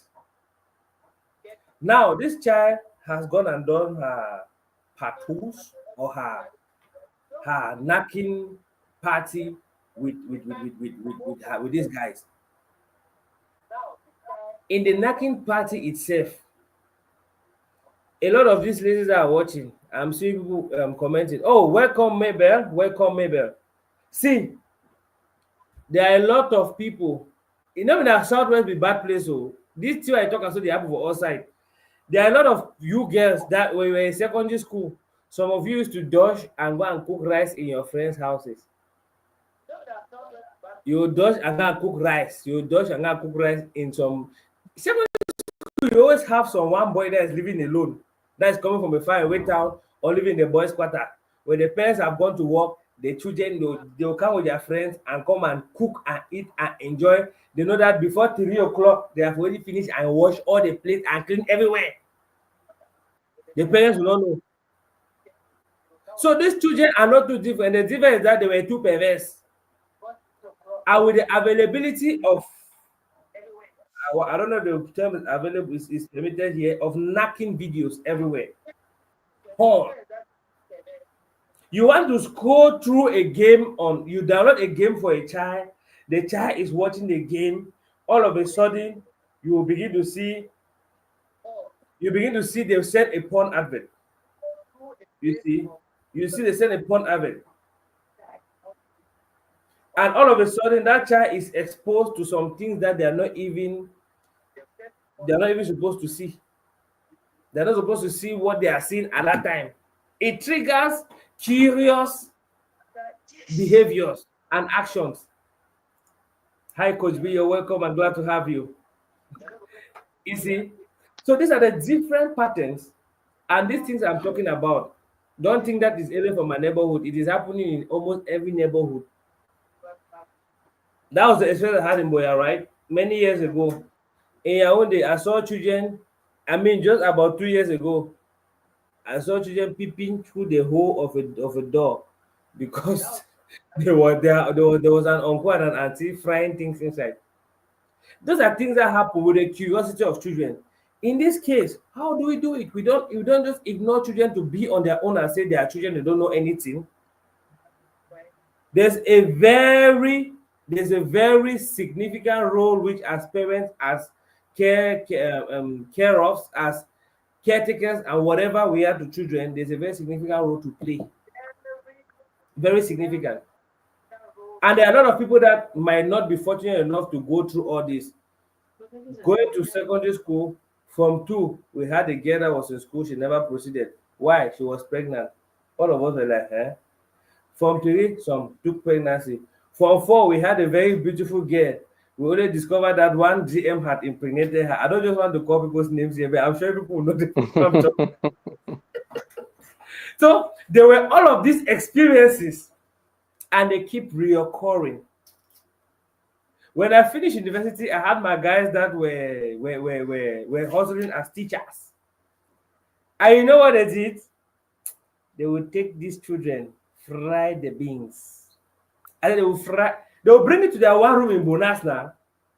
Say, boy, I don't mean just on my small that picking this on that picking this on it, and that is somebody's child they are frying. You understand? These are the realities which we face. One time I was driving out of the studio, and I saw one of my friend's daughter, an advanced age friend. That girl, one guy had already taken her, the teacher. In the control, if I got fried beans, I told my guy, stop, I go spoil the program for you. I said, I must, if I not spoil, I change my name. They said, hey, Uncle, good evening. Then as she did like that, the guy was going to his house. As the girl saw that I was looking at her, he just come up branch, go for a different place. I stood early there. I thought, where is she going? Go to the house. I said, if you just go to anywhere, you know, I know your father. Just go to the house. These are common things. These are things that happen. Students, children, students, in every circle, even at work and even in the house. Children go for holidays, all of them are sleeping in the parlor. You just mix boys, girl. Do you know what happens in the night when they are sleeping? They begin to touch places and chuk places and touch places and chuk places, and before long you know, the one don't give it until picking. Who knows? Nobody knows. So these are some of the experiences. Now, in the face of this kind of crisis, like the one which this child has experienced, I don't know if I call it a crisis or experience. In the face of this kind of situation, what could be done? Is there something that could be done as a remedy? Do we think that child needs help? The child that was I don't know which term to use. The child that was frying her beans, or the child that slandered five boys. Do we think she needs help? Because we hear news that she was later on dismissed. Was the dismissal the right thing to do? What are your thoughts? Coach B, you're welcome. I don't know if you're there. I'm here. I'm here. Can you All hear right. me? Yeah, I can hear you 5 on 5. What are your Awesome. thoughts on this, Coach B? Do you think it was the right thing to do? It was a good thing by dismissing that child? I think expelling the child without correcting the behavior is not the right thing. And I think that the system of education in our country, I think they've allocated counselors within every school for these kinds of reasons. And so if they did not go through the counseling process before dismissing this child, then I would think that they did not do it the right way, because we need to address the behavior. We're there. The counselors are there to support the kids, deal with emotions, deal with decisions that are not beneficial to them, and orientate them towards making the right decisions.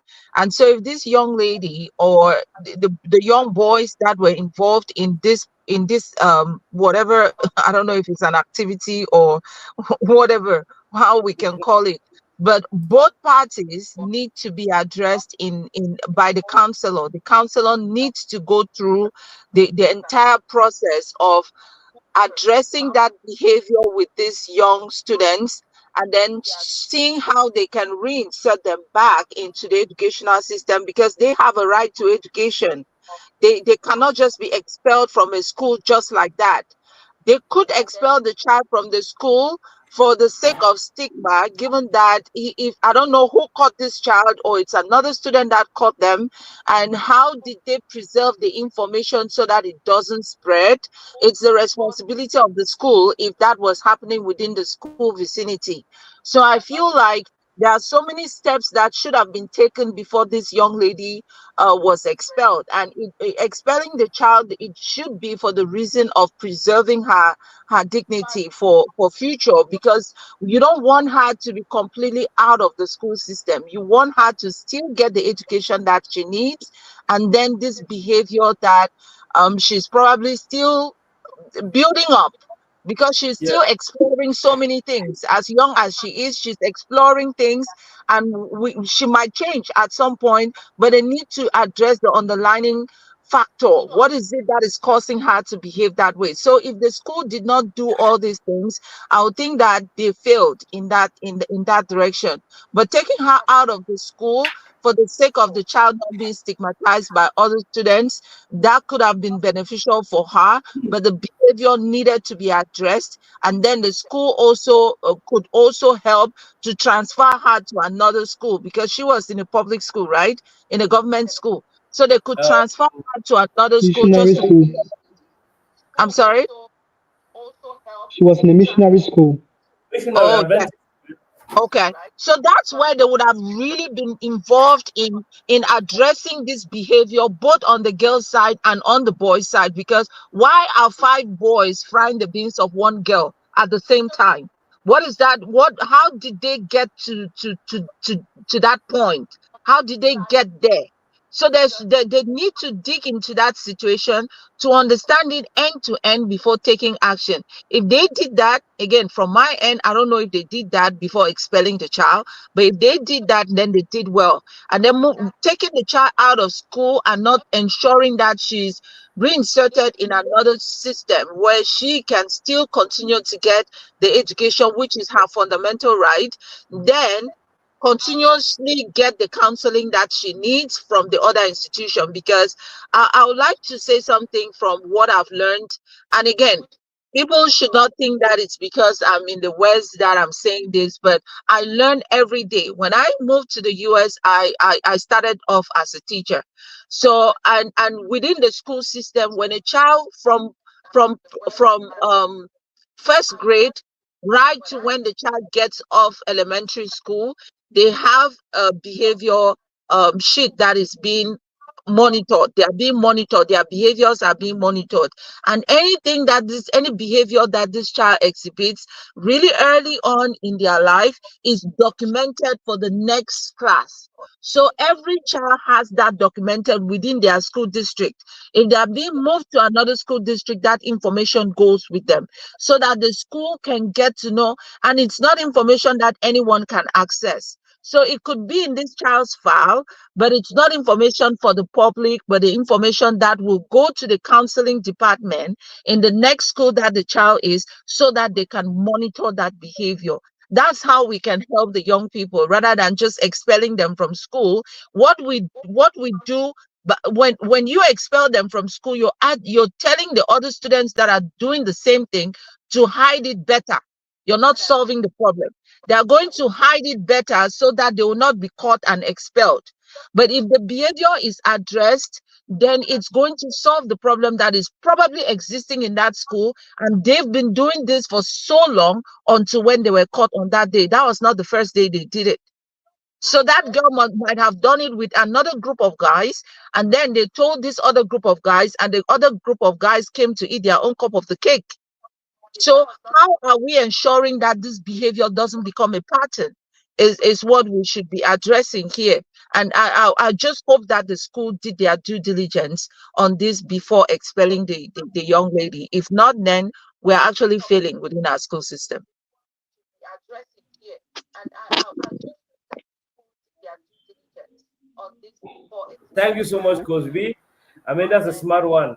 The truth is, No, I don't thank know you. what measures they took or what steps they took. But if you look at our system here, the school is surely trying to actually vindicate their name. What kind of, this is Thank a you. African system. Mr. Wickham, Mr. Wickham, I was watching something on social media. I don't know if it is on Facebook or YouTube, and someone made a comment. He said something, and I find it repeating itself, like in this situation with this young girl. The person said that the authorities are actually like using social media tendencies to govern the country. You understand? Like everything they use social media, they follow. Let me just bring an example. You remember during AFCON when the Cameroon team did not win, everybody started accusing the manager, the president of the federation, and the pressure was like they should change the manager because he's the one who influences the team to win or not. And actually, the manager was being replaced. You understand? So we have seen a lot of instances and situations within our society where the tendencies of social media were used to take decisions in actual processes or social situations. And this young lady has been a victim of of social media consent, because Coach B rightly said what's supposed to have been done about this young lady. But her dismissal, I suppose, was due to the pressure that social media brought concerning her situation. So that was just a point I wanted to highlight about this. All right, great, great. Pastor Azeye, you wanted to add something. Oh, his network is tripping. Now, ladies and gentlemen, we have another very interesting person that you all love so much. You saw him last week, and all of you were just like, wow, wow, wow, wow. One more Versace. We have Versace in the building. Glad to have you, Versace. And so glad you're here. I don't know if Versace there. Yeah. All Uh, right. but Yeah.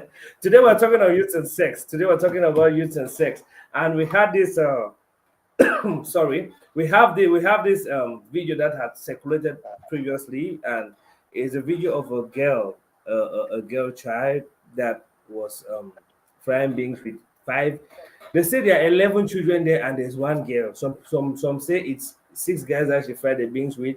So if we say there are 11 children and one girl, means that girl actually fried beans with 10 guys.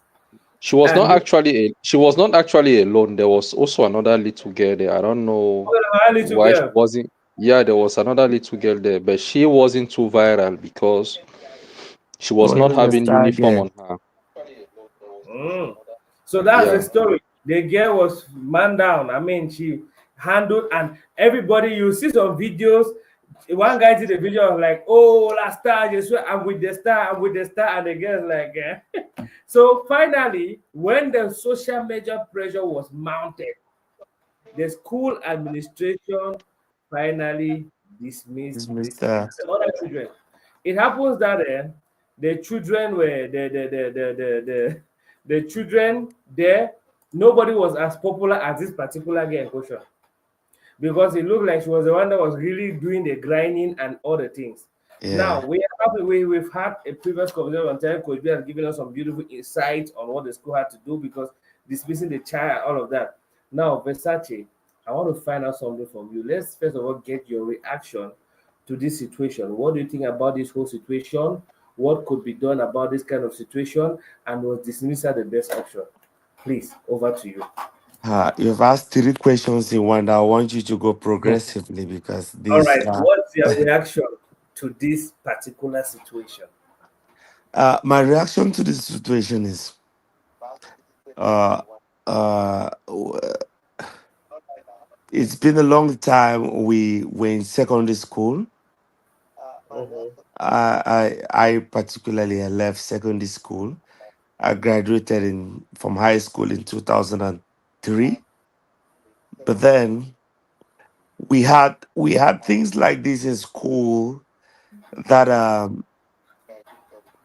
were not as outstanding as it is today because of social media and all that. We cannot, you and I, we are of the same generation. We cannot roll out completely that we don't have things synonymous like this in our era. But Mm-hmm. then, as a parent that I am today, it's very heartbreaking. Believe me. Mm-hmm. We had things. When I say we had things like this in our era, we had people that dated. We had students like students in Form 5. I had my first girlfriend when I was in Form 5. But believe me, during our time, we could not do things like this. I don't think there was a girl in our time that could, let me use the coded language, publicly under a camera, gere five guys. Yeah. And it so happened that I've crossed that era. And like a parent that I am, my first daughter is actually 19 today. Wow. And yeah, my first daughter out of my marriage is about 19 today. And Wow. I think she's older than that girl that I'm seeing right there. It Correct. hurts. It hurts so badly because as a parent, I'm like, if this is my Australia Kim, I've said, okay, I don't know what I can say. It's heartbreaking to say the least for a parent. I really, really, really, really pity that girl's parents. And I Mm-hmm. think our children these days should consider us. And I think, to be very honest with you, Wickham, your platform is very inspiring. It is the second time I'm coming on, but I feel it's so interesting so interested in coming on from time to time because you say things, you bring up topics that really impact the society. Do you get what I'm saying? Thank you so So much. things like this, we need to talk about them to know how Yeah. to better handle our, because all of us on this platform now are parents. Honestly, Yeah. I'm just coming in now. I'm just getting home, and I'm glad to have joined at the end. If I missed Wow. this show, I would have been really angry.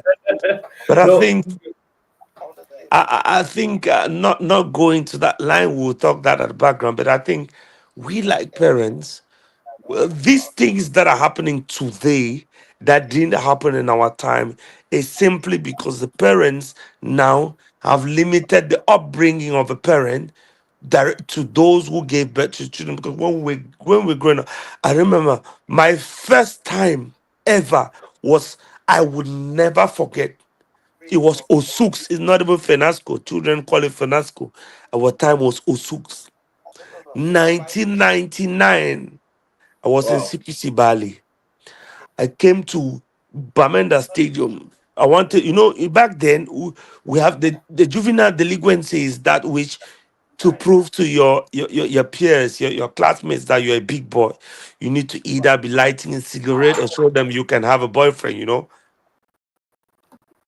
The Yeah. first cigarette I lighted in my life, there was a it was not a father, it was a mom. Those of us that are from Bamenda, not the main entrance to the stadium, this back part. I Mm-hmm. wanted to impress a lady. I lighted a cigarette up. That was 1999. How many years today? There was a woman that had her food in a truck that she was pushing and selling around. The beating that that woman gave me that day. Listen to me. I want to be honest with you guys. The beating was much more than the beating that they gave the people of the slave trade. Since that day till today, that was not my mom. I lost interest in cigarette. She That's formatted awesome. Listen you. to me. I have never. You you were So being I want to formatted. answer you. I want to answer your first question. Your first Yes. question before you ask the two others is that we live now in an era where we parents and the society has not permitted other parents to take charge of children that can consider as their children. That's why you see Yes. Yes. things like that. Because the thing that happened, it happened in somebody's house, and the parents Yes. of that home were not there. But if it was Yes. in our era, children, Yes. Yeah, I yeah, mean, sorry, if it was in our era, other parents would have been asking, because the worst thing you would have done in our era was putting on a school uniform and you're not in school during school hours. Oh my Yes. goodness. how did you even turn on music that loud until neighbors are hearing and they're No, sitting I want to quietly? even, oh, my brother, Pastor, I want to even say that how could you put on a school uniform? Because school permits that by it, everybody is in the school So, premises. So, how do you yes, even put on a school uniform and you're strolling out of school without justification? The only justification that you have to be out of school is showing a paper that you have been driven for school fees. yes, yes, yes, I'm Yeah. telling you what happened in my era. Mm. Yeah. Probably we are in the same generation, but Pastor understands what I'm saying. So Yeah. yes, if you were out of school that period with a school uniform on, because those children had school uniform, means they walked to school without an extra cloth that they could change and integrate with the crowd. So Yeah. how in my area could you walk after 8:30 with a school uniform without showing a justification that you have been driven out of school? We have gotten to a level where we lack that community upbringing. That's Yeah. one of the problems that has caused what you saw the other day. In our era, it couldn't happen. It Yes. couldn't. Sometimes even I'm some telling you with parents, certainty. I'm not saying that in our era we didn't used to date our Yes. classmates. it won't. It It won't. won't. Because What happened won't happen. sometimes, if I can say this, there are some parents that will meet you on the street with your school uniform.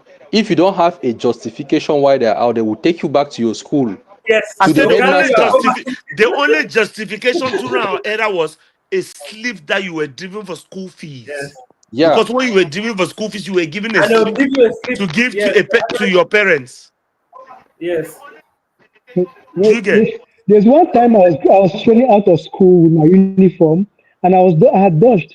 Can you imagine? A parent held me on the road. I don't know the man. He took me back to school. I said, Back to "This boy, school. Back to I don't know why school. he left school. Yeah, I don't know why he left school, but he's supposed to Before be out." Pastor, before we come ask the second and the third question that he put, let me just Yes. give you this thing. There was Yes. one time, this is my honest opinion I'm giving to you. When I was in class 6, Yes. I sold my I had somebody, I was going to class 7, and there was somebody that my reader was missing. So Oh. my parents knew my reader was missing. So Yeah. when I finally saw that reader, these people that used to sell books at the entrance of the stadium in Bameda, someone Yes. proposed me to give me 1,000 francs for that my Oxford reader. We Mhm. are talking about 1996. Wow. Yes. Do you get? Yeah. So I sold that reader for 1,000 francs. They gave me 1,000. But do you know the funniest part about that story? How could I get home with 1,000 francs? If I get home with that Yes. one Mhm. thousand francs and my mother sees it, where will I tell her I got that money from? Thank you. Thank you. I I could totally not understand. even get to a store to buy something, because if you go to the store and you buy some stuff that are not related to household use, the storeman is closing his It's store going and is to. getting you to your house. Mm. Yes, yes, I yes. had to get to that store. I bought Maggie. I bought salt before biscuit and bread and chocolate. And I had change of that money about 650 francs. And you When I can was cry because about you cannot And it going buy was everything. much money. when I was about going home, believe me, I threw that money in the bush because I said to myself, if I go home this Exactly. morning and my mother sees it, I'm finished. Exactly. How much are we talking about? 650 francs. 50 You francs. can't. Yeah, Do you get? yeah, Yeah. yeah. So we Yes. So I clamor for African parents, please. We should not lose that touch of community upbringing. yeah, We yeah. come, you can Wow. go to the next question. This is deep. I mean, going back through that era, it's a beautiful experience, and it's not coincident. Almost everybody resonates with that so well. Now, the next thing I'm looking at, what do you think could be the proper remedy for this child situation? What could be Uh, done about this child? I Your view? want to say I personally watched those videos. I want to say if I was that child's parents, I would sue the school authorities. Mm-hmm. Right. Irrespective of what children do, we have the right as parents and the obligation as parents to protect them. To protect them. Yeah. When I saw a public display of that child and letting other mates shouting, woo, woo, woo, woo, that was, I felt so terrible. Yeah. If that child does not have serious mentorship and parents who stand by her to rebuild her confidence, she Yes. might lose it all till the day she dies in this world. Yes. We live in a society where it's not really about a society, it's an opportunity to tell the ladies and those who always say men, oh, my man do this, I will do this. Men and women are not equals and they will never be equals. Thank you, Versace. This is a great opportunity to tell women that think that my husband did this or I want to date this guy, he has done this, I will do this. You will never be equal to men. Because Mm-hmm. that girl, she's alone. She did that video with five other men, but no one has seen the picture of those five men. Yes. She's the star girl. She's the only one that has been dismissed. I wonder if the other five guys have been dismissed. It appears they were dismissed, but Even if they were, The their way. dismissal is not viral. yes, It's it's not not That's viral. allowed. to tell you this Yeah, world in which we live is a man's world. yeah, yeah, Irrespective of how women want to make equality, yeah, this is a glaring example. yeah, yeah. I want to add something. To be sincere, I don't think the school did anything properly because if it's a missionary school or it's a mission school as it is, I believe that there are several ways they could have handled this. That's where I Okay, was still there's coming no there, Pastor. They didn't do anything right. yes, All right, there's let's nothing wrong As in I making exactly. as I said, There's they nothing followed wrong. social media. They I think we, behaved as popular, just they just follow social media, what people were saying, I, people were doing, I and they was still just put. coming there. You guys are right. yeah. Sorry. All right, land Versace, so we can roll from there. Yes. Yeah, So before you ask your third question, let me answer this one. The yeah, pastor and my brother, Lifespell, they're just so on point. yeah, Because this whole thing was on the social media already, I think yes, this school was more interested in protecting the image of the school than protecting the image of that child. yes. Correct. They didn't care, and that's the society in which we live in right now. There's a Yeah, lot of individualistic tendencies. People are so self-centered. That is a whole child. That is a child which, at the age in which he is, her world can crumble if she does not have people to rebuild those walls. Yeah, yeah, You decide to expose that child to public justice because the whole thing was received from the public justice. No, it was very wrong of the school administration. It was wrong every way in which that case was handled. It's a no for me. It was a What the chaos. school administration had to do was to make that decision because that's the obvious decision to Yes, protect the image of that school and their business. But yes, then what they needed to have done was the principal was to come out and give a communique with respect to that particular case that had made rounds on social media. yeah, yeah. This So is he didn't need the So presence of that child to be exposed, her face and everything. We have cases today. I'm in the United Kingdom in London. There yeah. was a case of a child that stabbed people because he was less than 18 years old. His image has not been published till today. Mm-hmm, It's because he killed more than three teenagers, but he's still being protected because mm-hmm. they think he deserves a second chance as a teenager. Yes. So you don't destroy a child by So that bringing his image forth on social media, yes. especially. Wow. So yeah, the school administration has failed to protect that child. That child is just a minor and Mm-hmm. deserves another chance. That child is Yeah, not above 18 years capable of making right decisions for themselves. Because every right exactly. thinking person, unless you're a pornographic actor, you will not let yourself be filmed by five guys to be published online. So that's Mm-hmm. just a juvenile delinquent that Yes. needs to be guided by the school authorities that have children at that age. Yes. So they have been very wrong. And if I was a parent to that girl, I'll sue them.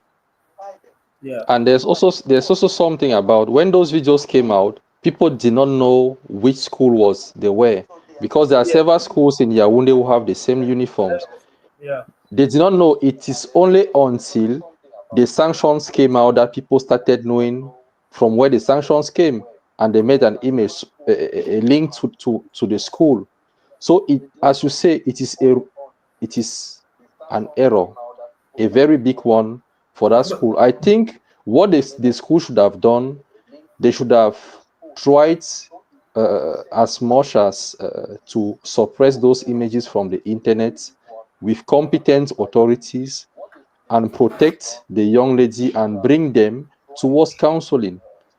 mm-hmm. Because, and there's also a video I saw on Facebook, and I thank God for that young lady's mother, because the lady was moving away, she was going and she was walking, and the mother held her hand close to her, grabbed her hand like she's protecting her from the crowd, and like said, "Let us go," and was walking away with the girl.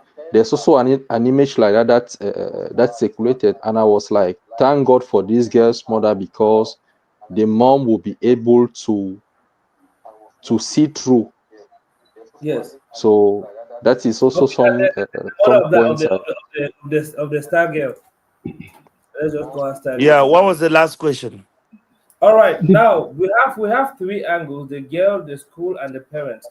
What do we think could be the best so remedy from the first angle of avoiding such situations, and then the next thing is the remedy for the child at this stage. So we start with Okay. avoiding situation, and then we go to The the remedy. first thing is in avoiding situation is that most often we leave our children. I Mm-hmm. live in the Western world today. Yes. Believe me, I am that African parent that other black guys usually see me, and when I talk to them, they're like, "Guys, slow down." I said, "No, I will not slow down. Just you can just slow down with your children and let me be fast with mine." If you give your children access to the internet, Yeah. it's the most dangerous tool for a mind that has not been molded to withstand that pressure. And if you give your children access to tablets, phones, and all that, if you are a parent that have given your children access to those facilities and you don't have a monitoring tool, you are a wizard or a witch. Yeah. Yeah. Believe me, it's I live in the Western world where those some of those things will tell you children's rights and all that. But typically in Africa, and I want to tell you how bad it is here. And if in Africa we don't have regulations, we don't have a regulated society, we don't have institutions that regulate things, and if you leave your children that loose Yeah. without checking upon them, then you have missed it all as a parent. Yeah. The first thing as a parent, like what I used to do when I was back home, was a constant checkup on my children. Yeah. Constant checkup on my children. I used to call their teachers and find out how they're doing in school. Yeah. How are they in school? As a parent, you should go to your teacher, your child's teacher. This is a message to everyone that is listening that is back home. Yeah. It's something that I've gained from the Western world in which I live right now. If Mm-hmm. your child misses school where we are, you are in deep shit. The school Oh. authority calls you. Why did your child not come to school today? If you don't give a justification as a parent, next person that is calling you is the police. And Mm-hmm. if there's no tangible reason, you will not believe how messed up you will find yourself. So because we don't have that organized system back home, I think we parents we need to take our responsibility to get our numbers across to the teachers. If Mm-hmm. your child is not in class, they should be able to call you and tell you that this child is not in class. Yeah. And if you're not aware of where that child is, apart from being in class, then you should start finding out as parent. Yeah. So we have been so negligent on our children that these are the results that we are finding. All what is happening today is our responsibility as parents. We failed. We have failed those children. We should be ashamed of ourselves. Yeah. I would not for 1 second put a blame on that child. Because growing up as a child before being a parent that I am today, there is a stage in life as a child that each and every one of us on this life Mm-hmm. wanted to experiment something. Correct. Yeah. No one on this life can tell me that at a point of time you didn't want to experiment. If not sex, there is some other thing. Yeah. I remember when I was younger, my parents traveled out of town and searching in their room. I saw a car key. I was trying to drive a car as young as I was. I bashed the garage wall and it fell into the parlor. Everybody here has tried to experiment something. So it's the responsibility of parents by law. By Yeah. law, children are minors. Are below My brother, 18 years. How do they call them? if you are still alive, that Minors. means you're good. Yes. And as minors, who take responsibility for their acts? Their parents. Parents. Yeah. Parents for sure. So if you have a child that Exactly. is a minor, if he commits Exactly. an act, if he commits an act, who takes responsibility? It's you, the parent. So Parents. Yeah. if we have children that are below 18 that have committed such acts, we should be responsible and we should blame ourselves and not those children. This is super. Which Please, not wanting to cut you, I want to add something. I want to add add something. my brother. There's a situation I lived in the Southwest. It was so shocking to me, I was almost out of my mind. There's a boy, I think he was hungry. He entered into a store, and there was a client who just bought something and dropped the money on the counter and left. So the boy picked up the 2,000 francs. It was 2,000 francs. I remember vividly that day. Picked up 2,000 francs. So it so happened that the owner of the shop saw him leave and saw the person the money and called the whole street. Can you imagine? Instead beating up that child. Then the quarter head came and said, no, let's not just beat the child like that because we don't know where he's coming from. He's not from this street. Let's try to get to the parents. Yeah. Gosh, what happened next got my blood so stiff. So the guy gave the mother's number, and apparently the mother was living in Kumba. We were in Boya. And they called the mother. They said, do you know so and so person? She said, yes, it's my child. Your child was caught stealing today and we are beating him up. She said, I give up on that. So everyone can do what you want. I was out of my mind. It's Everybody that terrible. was beating that child just dropped the cane. Everybody had dropped the cane and said, "My boy, what's wrong?" Where, and that's why I love my the quarter head in where there. He was very fatherly. He stopped, told them to stop, and let's try to figure out where this child is from. Even if possible, let's go and meet the child's parents. Because it makes no sense for your mother who gave birth to you to deny you like this to this point so that they can kill him and this that. It was outrageous. So when I see the way society has given up a lot on youths, and not even youth, That on is our kids, problem, my I brother. feel so bad. I feel so bad. And Cameroon says youthfulness ends at the age of 21. Can you imagine? Which means that we know so much so well how irresponsible we can be right to the age of 21. So let's try to live up to to the expectations that our society, because one thing we need to understand is that once you give birth to a child, it is true, it is your child biologically, but you're giving birth to it into a society. And that society is as much as responsible as of that child as you are to that child yourself. Because Exactly. everything he does reflects not only on you, but also on the society in which he finds himself. Yeah. So there's a lot of things that we have neglected along the way that I think we should really come back to it because even right to the point where listen, I'm sorry, but to the point where a parent will tell a teacher, "Don't beat my child." Where is that from? How does he train your child in that case when you're not there? Because he's the second part of you when the child is in school. How does he train that child if you are telling the children that don't be my child? If not, man, come on. At Some some point, I don't. some parents even go to the extent of going to school to threaten teachers. Why Teachers. did you talk to my child?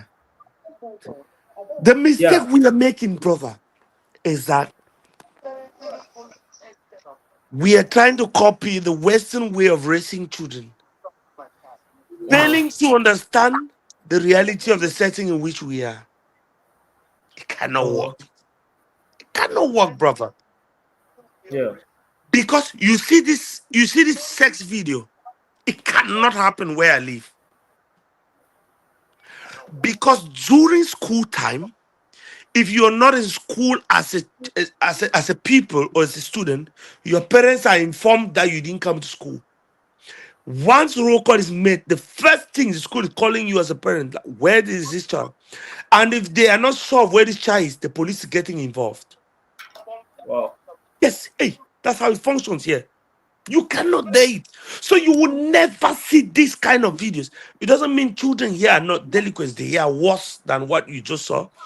But then Yeah. the school does not take responsibility when this child is supposed to be in their responsibility. Yeah. Under their responsibility, sorry. Yeah. So they always try to push back the responsibility to parents. So if the school pushes back their responsibility and you take their responsibility and push it back to the school, you find that this child has an equilibrium. Yeah. So you will Yeah. never sit in a situation where this child is absent from school and you are not aware where this child is. And we have failed because since we don't have, that's why the Oyibo man can conveniently tell you that they don't shout at my child. Because you would inform him that this child is not in school and he's going to take charge of that discipline. But we don't have that system in place. So we have failed to let other people that that can meet those children in that period of indiscipline to discipline them. Yeah. Yeah. Yeah. That's where the problem is. This is a powerful one. It's a system problem, and I think this little drops will definitely make it change because that's what we are looking for. Now, Versace, I want to coming back to our topic, this youth and sex we're talking about. Yeah. How would you say sex has influenced the youth today? Is it positively or is it negatively? I want to start by saying that as a youth and and as a young person, especially in the early stages of secondary school, Yes. sex shouldn't be part of your curriculum. Yes. But because we live in a world where we cannot separate all this, Yeah. I think it's important, and that's the more reason why we have these talks, because we have to match reality on ground. Yes. I will first of all want to let our young people that are listening Yes. know that the way we were raised to know that sex is dangerous. Why is Yes. sex dangerous? Sex leads to unwanted pregnancies because as early as you are in secondary schools, you cannot raise a child. You don't have the financial means to raise children. So the outcome of sex, the first outcome of sex is procreation. Mm-hmm. If two of you that are in form five give birth to a child, who is Yeah. raising that child? It's your parents that are struggling already to raise you. That's a double Yeah. burden that you are giving to them. As children, sex is a no. Yeah. Secondly, we have illnesses that as children, the excitement that comes with juvenile delinquency, you don't understand the delicacies that comes with sex, especially in this world in which we live now. There are a lot Yeah. of diseases and all that. As people that are not responsible for their acts, as minors that you all are, Mm-hmm. when you fall ill, who takes care of the bills? Your parents that were not partaking in that sex. Action. Yeah. So I want to tell young people that are listening to us today on this live and parents that tell your children that sex is a no. Yeah. We will not stop them from having it. But once you put it as a taboo to your children, even if they have to do it, they come a midway. Yeah. It's not as dangerous as you let them feel like it's your right to do it. It's a no. Yeah. It's a Awesome. no. So Awesome. you should let them know that it's a no. They will do it as part of juvenile delinquency. But then Mm-hmm. those who are conscious of the fact that their parents have said no to this, they do it midway. The Yeah. damages are the damages are not as much as if you didn't put the damage control. So saying a Yeah. no is as a damage control Yeah. because Yeah. we live in an era where in our days we come if you remember in our Mm-hmm. days if you want to be a big boy in school Yeah. if you had one page of pornography magazine, hey big boy, hey you Yeah. remember? Do you guys remember? That's true. That's true. You you could That's Yes, hide yes. like for 2 years. You didn't even trust your next friend to tell him that you have such a material because you yeah. don't trust if he's going to report you or he's going to be Yeah. complacent with the material that you have. So you Yeah. were very skeptical of even telling your next mate that is what material you have Yeah. Yeah. until you Yeah. were sure. Yeah. But Yeah. now we live in a world where everything children want, they can access it on social media. We give them phones. Yeah. My only daughter, sorry, my second daughter. How old is she? She's 8. She's got a phone. Yeah. She's got a phone because Eight. here, yes, she's got a phone because here, her school needs and her schoolmates, they have other school activities they do out of school that needs requires a phone. Yeah. So what do I need to do as a parent? I need to monitor it. And that phone, you will not know the kind of material she accesses when you are out of that her sight. Yeah. So that's why you need to continuously educate them of the dangers of Mhm. getting into that level when it's not that period where you should get into that level. But I think it's a no. And every parent like you and I, we did some of those things, irrespective of the fact that we did some of those things. It should Yeah. serve us as a lesson to transmit over to our children to say this is a no. If you put it that this is a no-go zone to your child, even if they have to do it, they come a midway Yeah. and they call it Now, damage control. yeah. Damage control. Now, I want to find something. Okay. Hi. Welcome. Welcome, Manuel Harrieta. He said a quick one. doesn't it make them more secretive such that you instead can't closely monitor and advise them? Okay. Harrieta, this is what I want to tell you. I had a talk some days ago, and in that talk, I was the only black man. We were we, we were talking of how what's the difference of raising kids in the Western world and back in Africa, and I let them know that the difference that we had in the Western world and in Africa that is causing all what we are causing now because we by law children that are under 18 and 21 for male, 18 for girls and 21 for male, are considered as minors, and their parents are responsible for their acts. We start Mm-hmm. giving them child rights. How do you give a Mm-hmm. right to someone that is a minor and you're responsible for their action? And Yeah, believe me, all those whites were like, this is something that no one has ever brought our attention to. I said, yes, by yeah, law, constitutionally, they are minors and their parents are responsible for their acts. So who are they for you to give them rights? I told them my children as an African man have right to life, have right to food and clothing. The rest I determine what they have. yeah, yeah. I'm not in that shit, that children's right and all that. So it's a problem. So so there are things that you cannot be talking. There are things like okay, Harriet, let me give you a clear example. Yeah, When you get into Form 1, you get into a school and you have a right to education.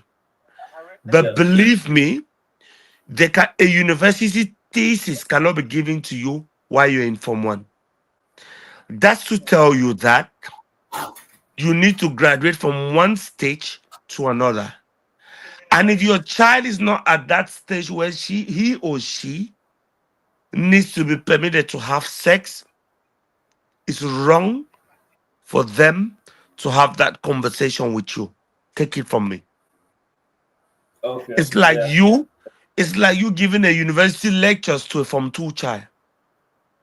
You yeah, either yeah, supercharge that child's memory that they will not be able to understand what you're saying, and in misinterpreting what you're saying, they will misinterpret the actions yeah, during practicals. So it's better you as a parent tell your child this is not a taboo topic, but this is you have not gotten to the stage where we can have this conversation. Stay away from this conversation and this acts. Simple. yeah. This If I is can this ask is something, sorry, Wickham. You see, yeah. That is Pastor, that a is say child go on. 101. becomes secretive. A child becomes secretive to you when you instill fear for you in him. Oh It should my not be God, that afraid is the of you. pastor. That is the language. I have told you people. I happen to be a parent that I was born and bred in Africa. I was raised in Africa. I'm just fortunate to be able to raise children here. And I'm telling you that these are the things that bring about this problem. A child will be afraid to tell you, I want to tell you something that you don't know. Yeah, Pastor, let me ask you a question. Me telling Yes, my child today that, oh, my daughter, you are just 8 years old. Because I have one daughter that is 19. Me yeah, saying to the 80-year-old, the conversation that I have with a 19-year-old girl is not the same conversation that I have with the 80-year-old. Please be guided. exactly. So the conversation I'm having with the 80-year-old, me telling when I was 8 years old, I was in class 6 yeah, in the primary school. Now, relative to where you and I are from, Pastor, be honest with yourself. In class 6, did your parents teach you how to make love? No, So not at why do all. you think that because the society has told you that you need to be relaxed? Which I want to tell you where you people feel as parents. All parents on this life, please listen. hmm, You begin to feel as a parent when you want to be friends with your kids. when you be friends with your kids. Listen again, I will say it 3 times. Your first step of failure is when you want to be friends with your kids. Yeah. I will say it one last time. The first step of failure as a parent is when you want to be friends with your kids. You're not schoolmates with your kids. You are your Thank parents. you.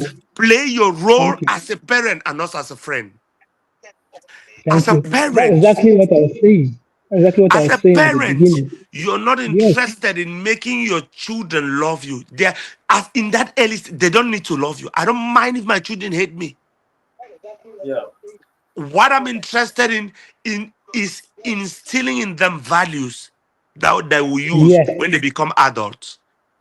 Yeah. Because when they become adults, me in particular, I want to give you my experience. I began appreciating my dad, and that's the highest person I've cried on this earth. That God give him one more Mm. chance to come back. Let me tell him thank you. It's Yeah. because That's when very my true. dad was raising me, I thought my dad was wicked. But once I became a parent, I every value he instilled in me when I was a teenager, that's what I'm Remember it. using today to raise my kids. Let Your me tell kids you a will story my not father told me. understand. Your kids will not understand the love you have for them till they grow into adulthood. Yeah. Don't True. be Let me friends tell you a with your story my father kids. once told me. My father once told me of a story that he was recounting a story that there's a child who wrote a poem. And when I talk about, well, not really a child, it's a big person. He wrote a poem that when I was young, my father used to beat me. My father used to refuse me from going to so and so place. My father used to do this and that and that. And when he grew up as a child, he understood that his father was not telling him those things because he hated him, but because he understood, the father understood that being exposed to those things were not the right time for him. And that has molded him today to become a head of state as he is of that day. Exactly. So It was not the right time to be exposed to those things. That's what I'm saying. yes, exactly. Because people fail to understand this. If you don't, and I've seen this in the beginning, that my father built a chip in my head. I mean, a chip that made me to know that there are some things that I don't even need to try. If we cannot build that chip in our children, that to the point where they kind of respect us and reverence us, they'll go astray. That's the first place where a child fails. He goes astray because he lacks the hero figure in his father or the respect or the reverence figure in his father. To be sincere, when my father used to we are afraid. We don't try. We don't try. But today we try to become friends with our kids. We try to make them to understand the steps they are taking. They cannot understand. They are children. They cannot understand. What Yeah. they understand beyond their cognitive level to get to grasp. So try to explain to a child that what you're trying to do is wrong. It's a waste of time because it's like trying to speak an animal language to a human being. He will not understand. The animal will You not will not understand. understand. Pastor, there's one thing I want to tell you, my brother. What do you do with your friends? Be very honest with me. You play with them, isn't it? Exactly. And as parents, you don't need to play with your kids. So we fail by trying to make our kids please our kids. They are so small to be pleased. As a parent, irrespective of how miscontented your children are, you should be happy with yourself that you're instilling in them values. Values are things that children pick. Pedagogy proves that children pick their core values Yeah. because the brain of a child becomes captivating from 4 to 9. Yeah. From four Hmm. years to from 4 years probably to 10 years old, a child can learn 100 languages and speak 100 languages. Oh. True. So if you need to instill in your child a solid foundation, is within that period. Yeah. And if within that period of instilling them a solid foundation, you teach them to know that you are their playmate, they will never respect you for the rest of their life. And might not even get what you're teaching them. I tell my friends, you will see Oyibo people. I had a woman that I work with. She told me that this nonsense has to stop. And when I was like, Karen, what's the problem? She told me her daughter's room is next to her room.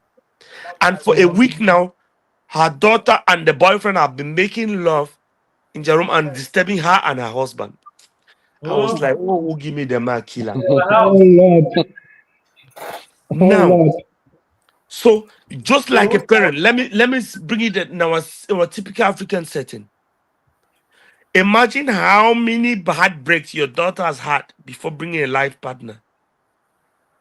Imagine if your daughter has to present to you every boyfriend that she has had. You will die, master. It's not correct. It's not that was an Igbo telling me that this nonsense has to stop. It's not our culture. We cannot tolerate it. What the problem we have as Africans is that we are much more interested in borrowed culture than in our own very culture. Thank Yeah. you. Yeah. You go see African man when come here today the struggle for rap because one me know say now the way for you one me know say you be superior. I've lived I've lived in the Complex. West for a very long time. Hmm. If I have to talk that way, you will not even believe that it's me that is talking this way now. But when I'm talking to my brothers, I have to talk the way that they will understand me. Mm, Yeah. So it's for me, it's just some shame sometimes when I even listen to some lives and I listen to our brothers talk. When they're talking amongst us, I'm like, do you want to do Nawiti? Because you can talk like the way every other person can hear. But sometimes we feel like these our brothers back home need to know that we are superior. When we show them that this is the way we are, it's disgraceful. We are Yeah. quick in buying other people's upbringing and leaving our own very upbringing and our own very culture. It's a shame. We need Yeah. to mm, go back to our roots. Yeah. Sex education for children that are minors, the only conversation you need to have with them is that, please, you're not at that stage that you can do this. For now, avoid any topic that comes with this, come with this. That's the best you can give your children. And Wow. let them know that if any person comes to you with what out of what I've told you, come back to me as your parent and let me know. Hmm. yes. That's the only way you need to open But up to them. It doesn't because mean that you Brother should. Stash, Mr. Yeah, If I can say this, I am I get what you said, what you're saying. But you know, back in our days, parents did exactly what you were saying. yeah. Parents did exactly what you were saying. But I can imagine that you know about household uh, that they had daughters who got pregnant in secondary school, but they said those things to your children. You understand that this is bad. If somebody comes towards you to say this, don't give a listening ear to get them. You understand? But at the end of the day, they are surprised that their daughters bring back pregnancies home.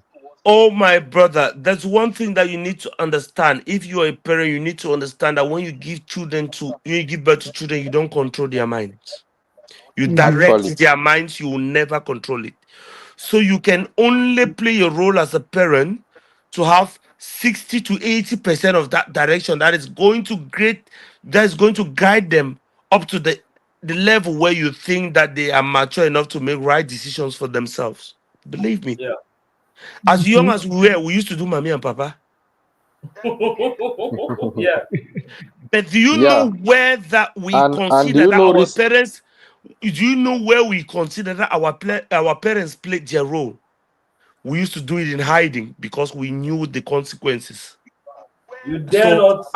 yes. So I'm telling you that our parents played the role they had to play. Because our society has evolved, the only thing I'm asking every parent on this life to do is create that opportunity and that platform where your children can conveniently talk to you when the Mm-hmm. teachings you give them are going contrary to what they're facing on ground. Exactly. So they Yeah. can conveniently talk to you so you can give them more advice. We should not be Yeah. as brutal to them as our parents were, but we should be as Yes. stern as our parents were. That's why it's important, I'll add, that once your child comes back from school, have a talk with your child to know how his day went. With that, Yes. you feel you're connecting with him. Once you guys Yes. can have those kind of talks, He'll freely tell you what has been happening with his days. I will easily tell you who his friends are, and you can also keep tabs on their friends. It's Yeah, important to keep tabs on your children's friends, so you know the kind of people Exactly. he's associating with, so they can be able to control and say, okay, I know this kind of person is this kind of kid. So be careful when you're working with this. There is no child that will not yield to advice, especially when it's life threatening. yeah, Exactly. yeah. Now I want to I want us to talk on something. We are going to get last remarks. Will be live for, yeah. This is interesting. Now, there's something I want to find out. Now, one of the periods where we have a lot of this, do I call it sex rampage? A lot of these knacking activities taking place is this period where we find ourselves. I remember back then when when there was this youth week activities, sorry, where the Ah, schools, Master Ludwig, we play. yes, the fire, the games, Eh, the daily. I was the one that used to dance. Like we used to dance, we used to dance raga reggae. I'm part of the mm, band club. You see, so Yes. at these activities running. The one of the things that usually happen during these activities is we dey learn to play strong so that was small guy dey fit the highway. And during that period, a lot of things happen in the school, a whole lot. You will see where this is where a lot of children have their first knacking encounters. This is a season where a lot of young, because we have it's in a role. You have this Hmm. week going, and then we have the 14th of February. That is Valentine's Day. mm. And you see those guys that used to sell things around. They Uh-huh. have their roast ones and paid 100 pounds for for the students. So during this period, a girl child that is not even too conscious of how she feels and don't even know what she can call as love is being swayed by a boy child that has watched excess Wood Kadiri movies and excess stuffs, and they start trying to want to practicalize this thing.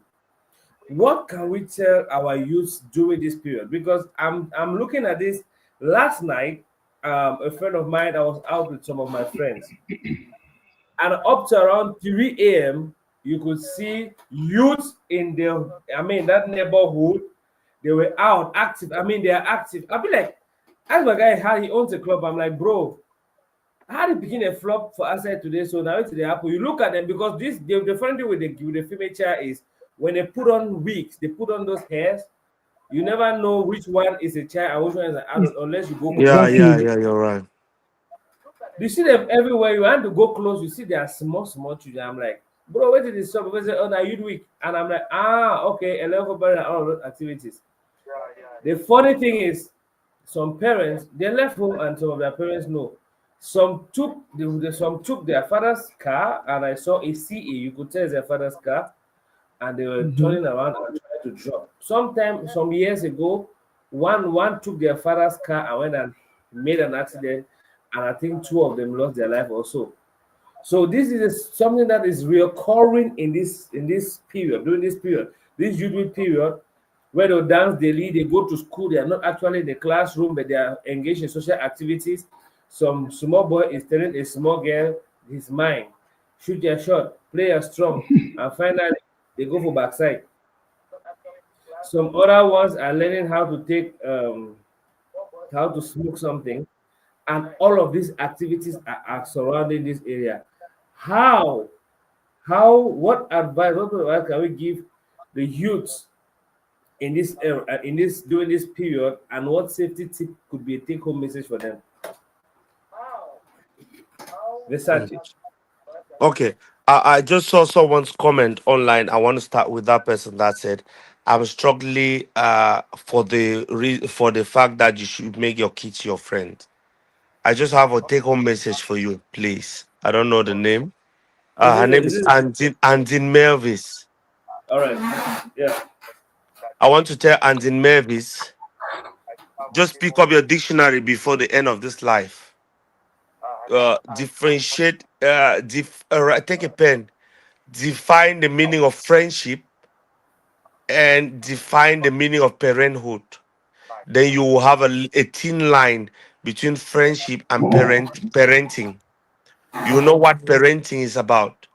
Your children is, I repeat, below 18 for a girl and 21 for a boy for where I live are minors, and you take responsibility for their actions. So you have an obligation to dictate to them what's right while preparing them for a time where they will take responsibility for their actions. Please be Yes, guided. yes, yes, Please, Andin, be guided. Okay, now yes, let me come to this question you asked, my brother. yeah. This is the youth week. And what did you even say? What did you ask? How can Yeah, we? what? What counsel can we give to the youths that are too carried away during this period? And what No, is? my brother, I want to tell you that we all have. There's one thing that is. There's one thing that makes us advising these youths today with a lot of authorities because we have been where they are right now. So Yeah, we are able to be able to look back and say we were once there, and this is the experience. We are talking out of experience. yeah, You know, this is a period of life that we cannot deny. This is a true, period of life where everyone wants to show how domineering they are.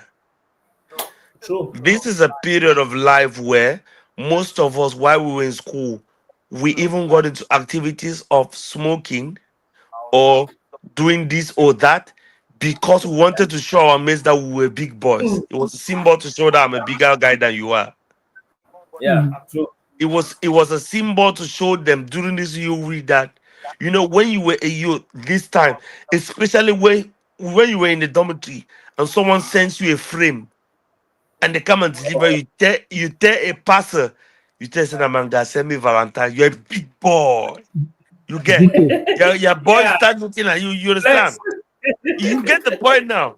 So Yeah, we Mm. cannot categorically deny on this life that we have not been through this.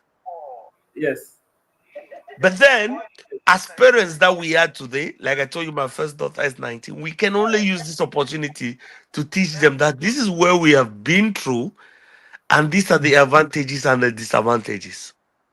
yes, And like I said yeah, before, we as parents, we can believe me or not. There's a stage in the child's life where no matter what you say to them, they must use that exploitative instincts. yes, Mhm. And that is why at this particular stage in life, your role as a parent, you should not yeah, relent. yeah, Because once they cross this stage under your guidance, you'll be proud for the rest of your life. Oh But yeah. once you miss your duty as a parent in this stage, you will regret for the rest of your life. There are two options. I will repeat. This stage yeah. in which these children find themselves. Once Mm-hmm. you play your role as a parent under your guardianship, if you graduate them from this stage, you'll be proud for the rest of your life as a parent. If you Yeah, miss your role as a parent, you'll regret for the rest of your life. yeah, So now, we can never stop these kids at this age. That age is 14 to 20 from experimenting. Listen to yeah, that age range 14 to 20. Mhm. yeah, Most of them, like you see that child that did what she did with those five men. yeah, She must have done she is not part of her culture. She must have done it because one, she wants the first thing is the environment in which she is, she wants to gain authority. And in mm-hmm. getting authority, you do some of those things. Some of us smoked because guys in those days when we were growing up, when we went to secondary school, when you light a cigarette, your mates know that you're a one strong guy. You be done for quite. Hey, no play with that man. That Mm. man fit key man because you light a Yeah, cigarette. So most of us lighted a cigarette not because we wanted to smoke, but because we wanted to gain authority. Don't get it twisted. yeah, yeah, We wanted and we that and that wanted that later be position. and that later became an attitude. That is That some where if adoptions. your parents do not step in, if your parents do not monitor, it's going to be an attitude. That's why I came in to say parents, we need to play our role. Because once attitude becomes habit, becomes a consistent something that you practice without guidance. Mm-hmm. Do you get? So Yeah. that's where I am. We as parents, pastor, we cannot stop them. True. We cannot quench that quest of having these experiences. But now we can quench the test as parents of persisting with such uncooked attitudes. Yeah. Yeah. Do you get the difference? I get the difference. Yes, that's the difference. So that's why I come in to say we as parents, we have to continually play our role in guiding them till they become adults and are able to take responsibility for their actions. Yeah. True. From 14 years to 20 years, there's something. Like you see what that child did. I remember our chat in secondary school when a guy used to tell us back then that he has had sex. Hey, we used to have I remember me vividly. I remember myself in 2000, no, 1999. I went when I was passing by. I saw a condom in one of my uncle's purse. I stole two of those condoms. When I took those condoms to school, my guys knew that was a G. I told them that I'm a big boy. I'm using these things. Yes, it was to gain control. As young as we are, we want to gain control. If you have children in your house, you would believe you will attest to this, pastor. When they Yeah. get to a certain age, they start quarreling over the TV remote. They start quarreling of Mm-hmm. that's it's an inborn character in humans. We are always fighting for superiority. We are always That's true. fighting for control. It happens even within the household. Mm-hmm. And those who feel inferior always want to fight the superiors. That's why you see in your household, your last child is always fighting your first child. Why is he holding the remote all Exactly. time? Why is it that daddy is telling Exactly. him to change it? I want to also change. It's that quest. But Exactly. once they are growing older, they begin to understand that there is this hierarchy that exists Mm-hmm. in the society. Then they start Mm-hmm. understanding that this is my elder brother. His authority is superior over mine. Yeah. But at that early stage of life, there's nothing that you will tell them to understand. So That's true. those are the things that are natural. Those are natural tendencies that we need to hold and guide them to get to the stage where they will understand those principles and be able to make right judgments for themselves. Mm-hmm. And And that Do one you thing I get? is why, can't. yeah, that Yeah, is go why ahead, sir. I sorry, that is why I say you earlier talked about friends, parenting, being friends. Maybe if I can say, maybe we are using the wrong words. That is why this lady talks about being friends to her children. I think what we should be talking about is making our children our disciples. You see, Jesus Christ had Mm-hmm. disciples, he did not have friends. You have disciples. When you are a disciple, when your children are disciples to you, they are not afraid to report to you. But if you just bully them, you just tell them that sex is bad, don't do this. If a man thought, mm-mm. By the time they comes home and somebody has told them something, they'll be skeptical on how will I even me. I imagine I am your son, Besage, and I'm like, I experienced this type of issue today. How am I going to approach you to talk to you? Meanwhile, I know that you have pointed your hand towards me and said, hey, this thing is bad. And I don't know if I come towards you and I say this, maybe you will beat me, maybe I'll be grounded, as we say this way, maybe I'll be punished. So I get secretive. Okay, So Lightsmith, on the that's other that's where side, that's where I come in now.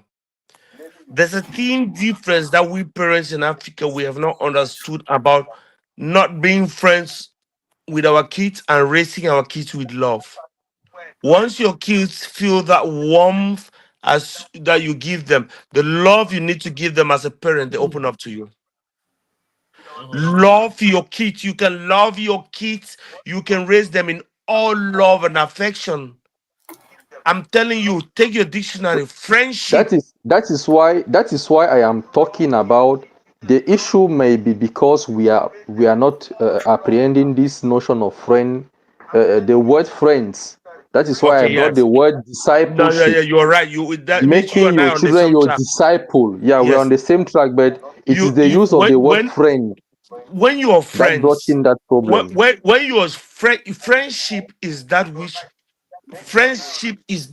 you share opinions. Yeah, Mm-hmm. But by law, any child below 19 or 21 in this part of the world, even in Cameroon where I live in, you are responsible for your actions. It means if my child goes to school Yeah. and kills another child, I will go to jail on his behalf. Mm-hmm. Do I want to do that?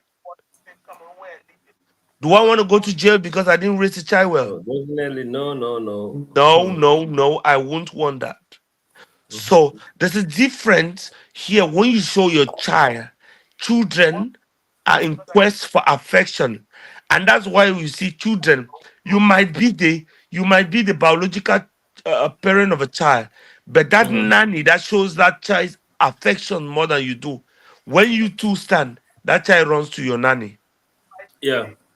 Be affectionate to your child. Yeah. Doesn't mean that you have to be friends with your child. I don't share my authority with my children. I Mm-hmm. teach them. And the love I show to my children gives them that free will and opportunity to report back to me whenever they are not comfortable about something because they Mm-hmm. trust in the love I have for them. Yeah. But my children, I'm telling you categorically, have understood that what daddy says is not disputable. Mm-hmm. Point final. Yes. All right. Okay, it's been a beautiful conversation so far, and I want to say big shout out to Bean Dassin, TBJ. I want to say big shout out to Andy Murphy. Sorry, at one point my laptop was disconnected from the other side. I'm using the second one. You see, I'm using a different angle now. Now I want to find out. There's a comment from Bean Dassin. It says, greetings to the host. And crew, sexuality has greatly influenced our society negatively. Some of the reasons for that include the fact that most parents are poor and abandon their children for money making activities, leaving them on their own. Now, we equally have, it says, besides peer pressure, television, mobile phones, and poverty that has made some children, especially girls, to involve themselves in sexuality. These are also some realities that he has mentioned here because I made some time in Douala, and it's a sad thing to say that a lot of young girls you see in Douala are actually into runs, and these are usually done on their phones. And because one friend went and discovered the Shema, he can box the Shema for the other friend them. So it's actually it's actually a very rampant thing that is actually morally degrading. So it's been a beautiful conversation so far. Big shout out to everybody that's participated, and it's been a beautiful one. I want us to talk our final remarks before packing our bags out of the studio, such that we hit the final nail on this particular topic. Let's start with Versace, and they'll come to Lifespell. Um, I just want to say on this is thank you, brother, for always bringing insights to the reality of our society. You're very impactful, and I want to tell you that you're going somewhere, and the only thing you need is consistent. You don't need a crowd. Thank you. You need a quality few, and Yeah. once you get from stage to stage, you're going to have a crowd. Oh Be yes. productive from the beginning. So be consistent in one. I appreciate you.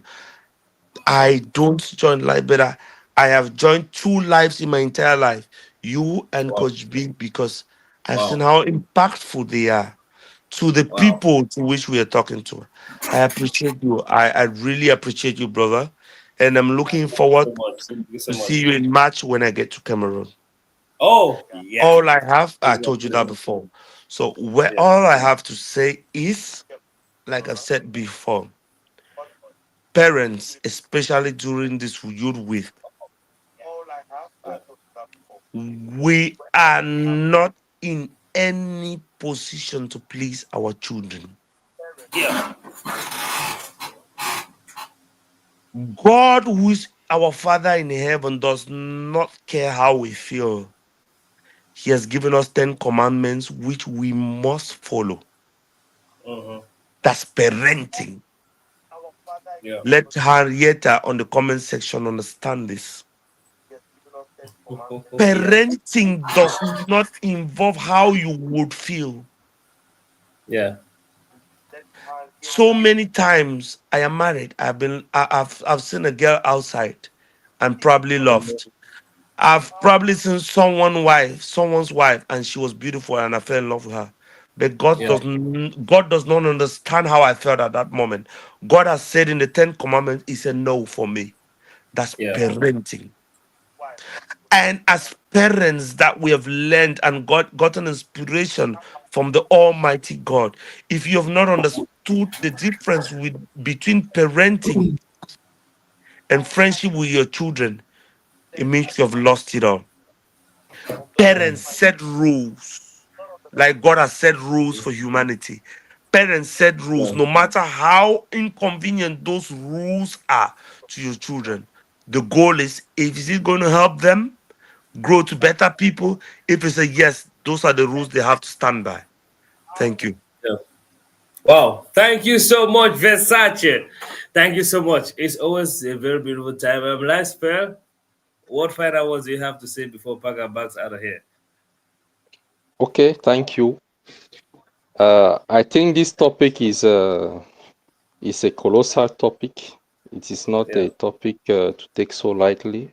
So what I Yes. will say is that, as a final remarks was is that we parents and children should know that talking about sexuality, uh, in fact, that sexuality is a dangerous issue. It is not Yeah. something to be taken lightly. It is something that many people have gotten their lives ruined because they got involved the wrong way.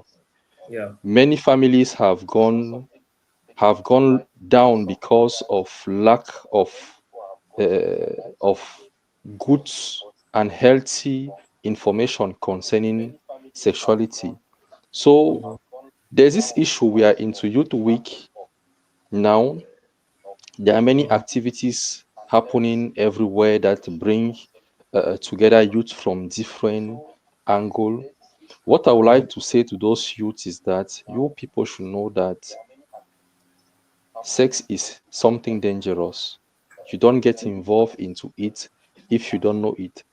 Versace said it. He said, "Every youth is curious. There's something we want to explore.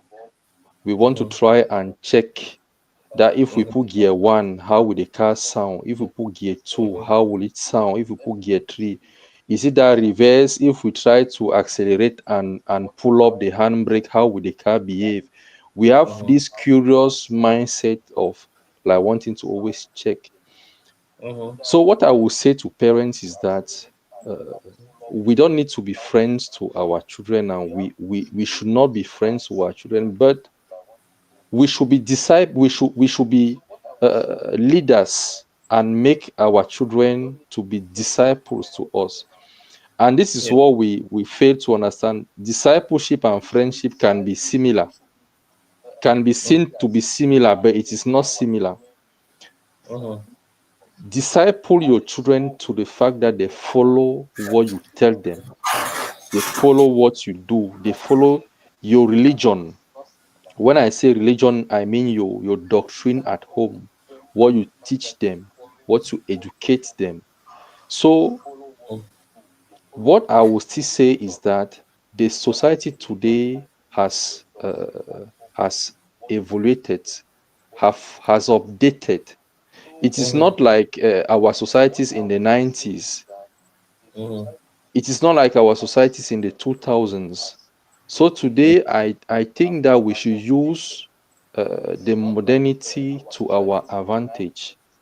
When we talk about sex and youth, we talk about sex education. I want to make this clear that most people would think that sex education is like maybe telling a child of 8 years how to do and how not to do. In every education you get into, be it Mm-hmm. carpentry, be it driving, be it English language. I think for us who have been familiar to UB, first year in UB, there's English 101 for everybody. So there's a first course that everybody does according to Obligatory. your level, according to your level. So I think there should be a sexuality 101 for Mm-hmm. lesser children, like for teen people who just got into puberty, like you rightly said, that the conversation you're having with your daughter of 8 years is not the same you're having with your daughter of 18 years, 19 years, but yeah. the of 19 years. But the essence of those conversations should be to minimize the damage, is to practically make them avoid to take that part. So Yeah. I would recommend parents to come back into this education. See what Yeah. your child is doing, know what your child is doing. Be there to tell your child that don't do this, don't do this, don't do that, don't do this. There are a lot Mm-hmm. of things today that when you sit and you see yourself doing it back in those days, you Yeah. tell yourself that if I had someone watching over my life and holding me with an iron hand, I might not have done that. Yeah. And you wished that you did not do it in those days. You wished you had someone to control you in those days. So today, parents should be those that stand to control and disciple their children to the extent that I think attitudes will begin to change. Yeah. Attitude will begin to change. And talking about parenting and discipleship, I will just bring out something our parents did to us back home when we were kids to show the extent of discipleship. I don't know if such you had this similar experience. When we went to school, when they buy books, when they bought us books Mm-hmm. at first term, beginning of the academic year, what they would Mm-hmm. do is that they will always sign in the middle of the book. I don't know if you Yes. remember. They will You had. sign in the middle of the book. Yes. Any day you return home, they open and check. They open and check. If the middle page has disappeared, you will explain. Yes. Yeah. That is war. So I want to encourage parents to not to Relent. take light, to relent on education towards your children. We should become active back, so that we should stop seeing videos like these videos I'm in telling you. upcoming future. Yeah, it is so heartbreaking. It is true that everybody is like wanting to watch the video. Some people will text you and say, eh, Lifespec, do you have the video of that? I want to. I say, Massa, it is not like that. People want to watch, but what do we do for the future generation? Yes. That is my question. Yeah. Yeah. This is a very beautiful one. And before I give my comment, I want to start with some few comments from Bindasin. Bindasin TBJ. He says, the way forward against this is dialogue with your children about the dangers of these ills. Always verify friends they play around with. Encourage them to report any ills around them to you or their teachers. Provide basic needs and teach them to be contented with it and avoid comparing with others, and why not involve them into sexual education? If not, they might learn the practice with bad habits. All right. this sex education of a thing, I believe we are actually having a clear cut here. Sex education is not teaching the child how to have sex, but actually orientating them on certain things around sex. Exactly. That's what they fail to understand, brother. Thank you. Yes. So orientating them around sex.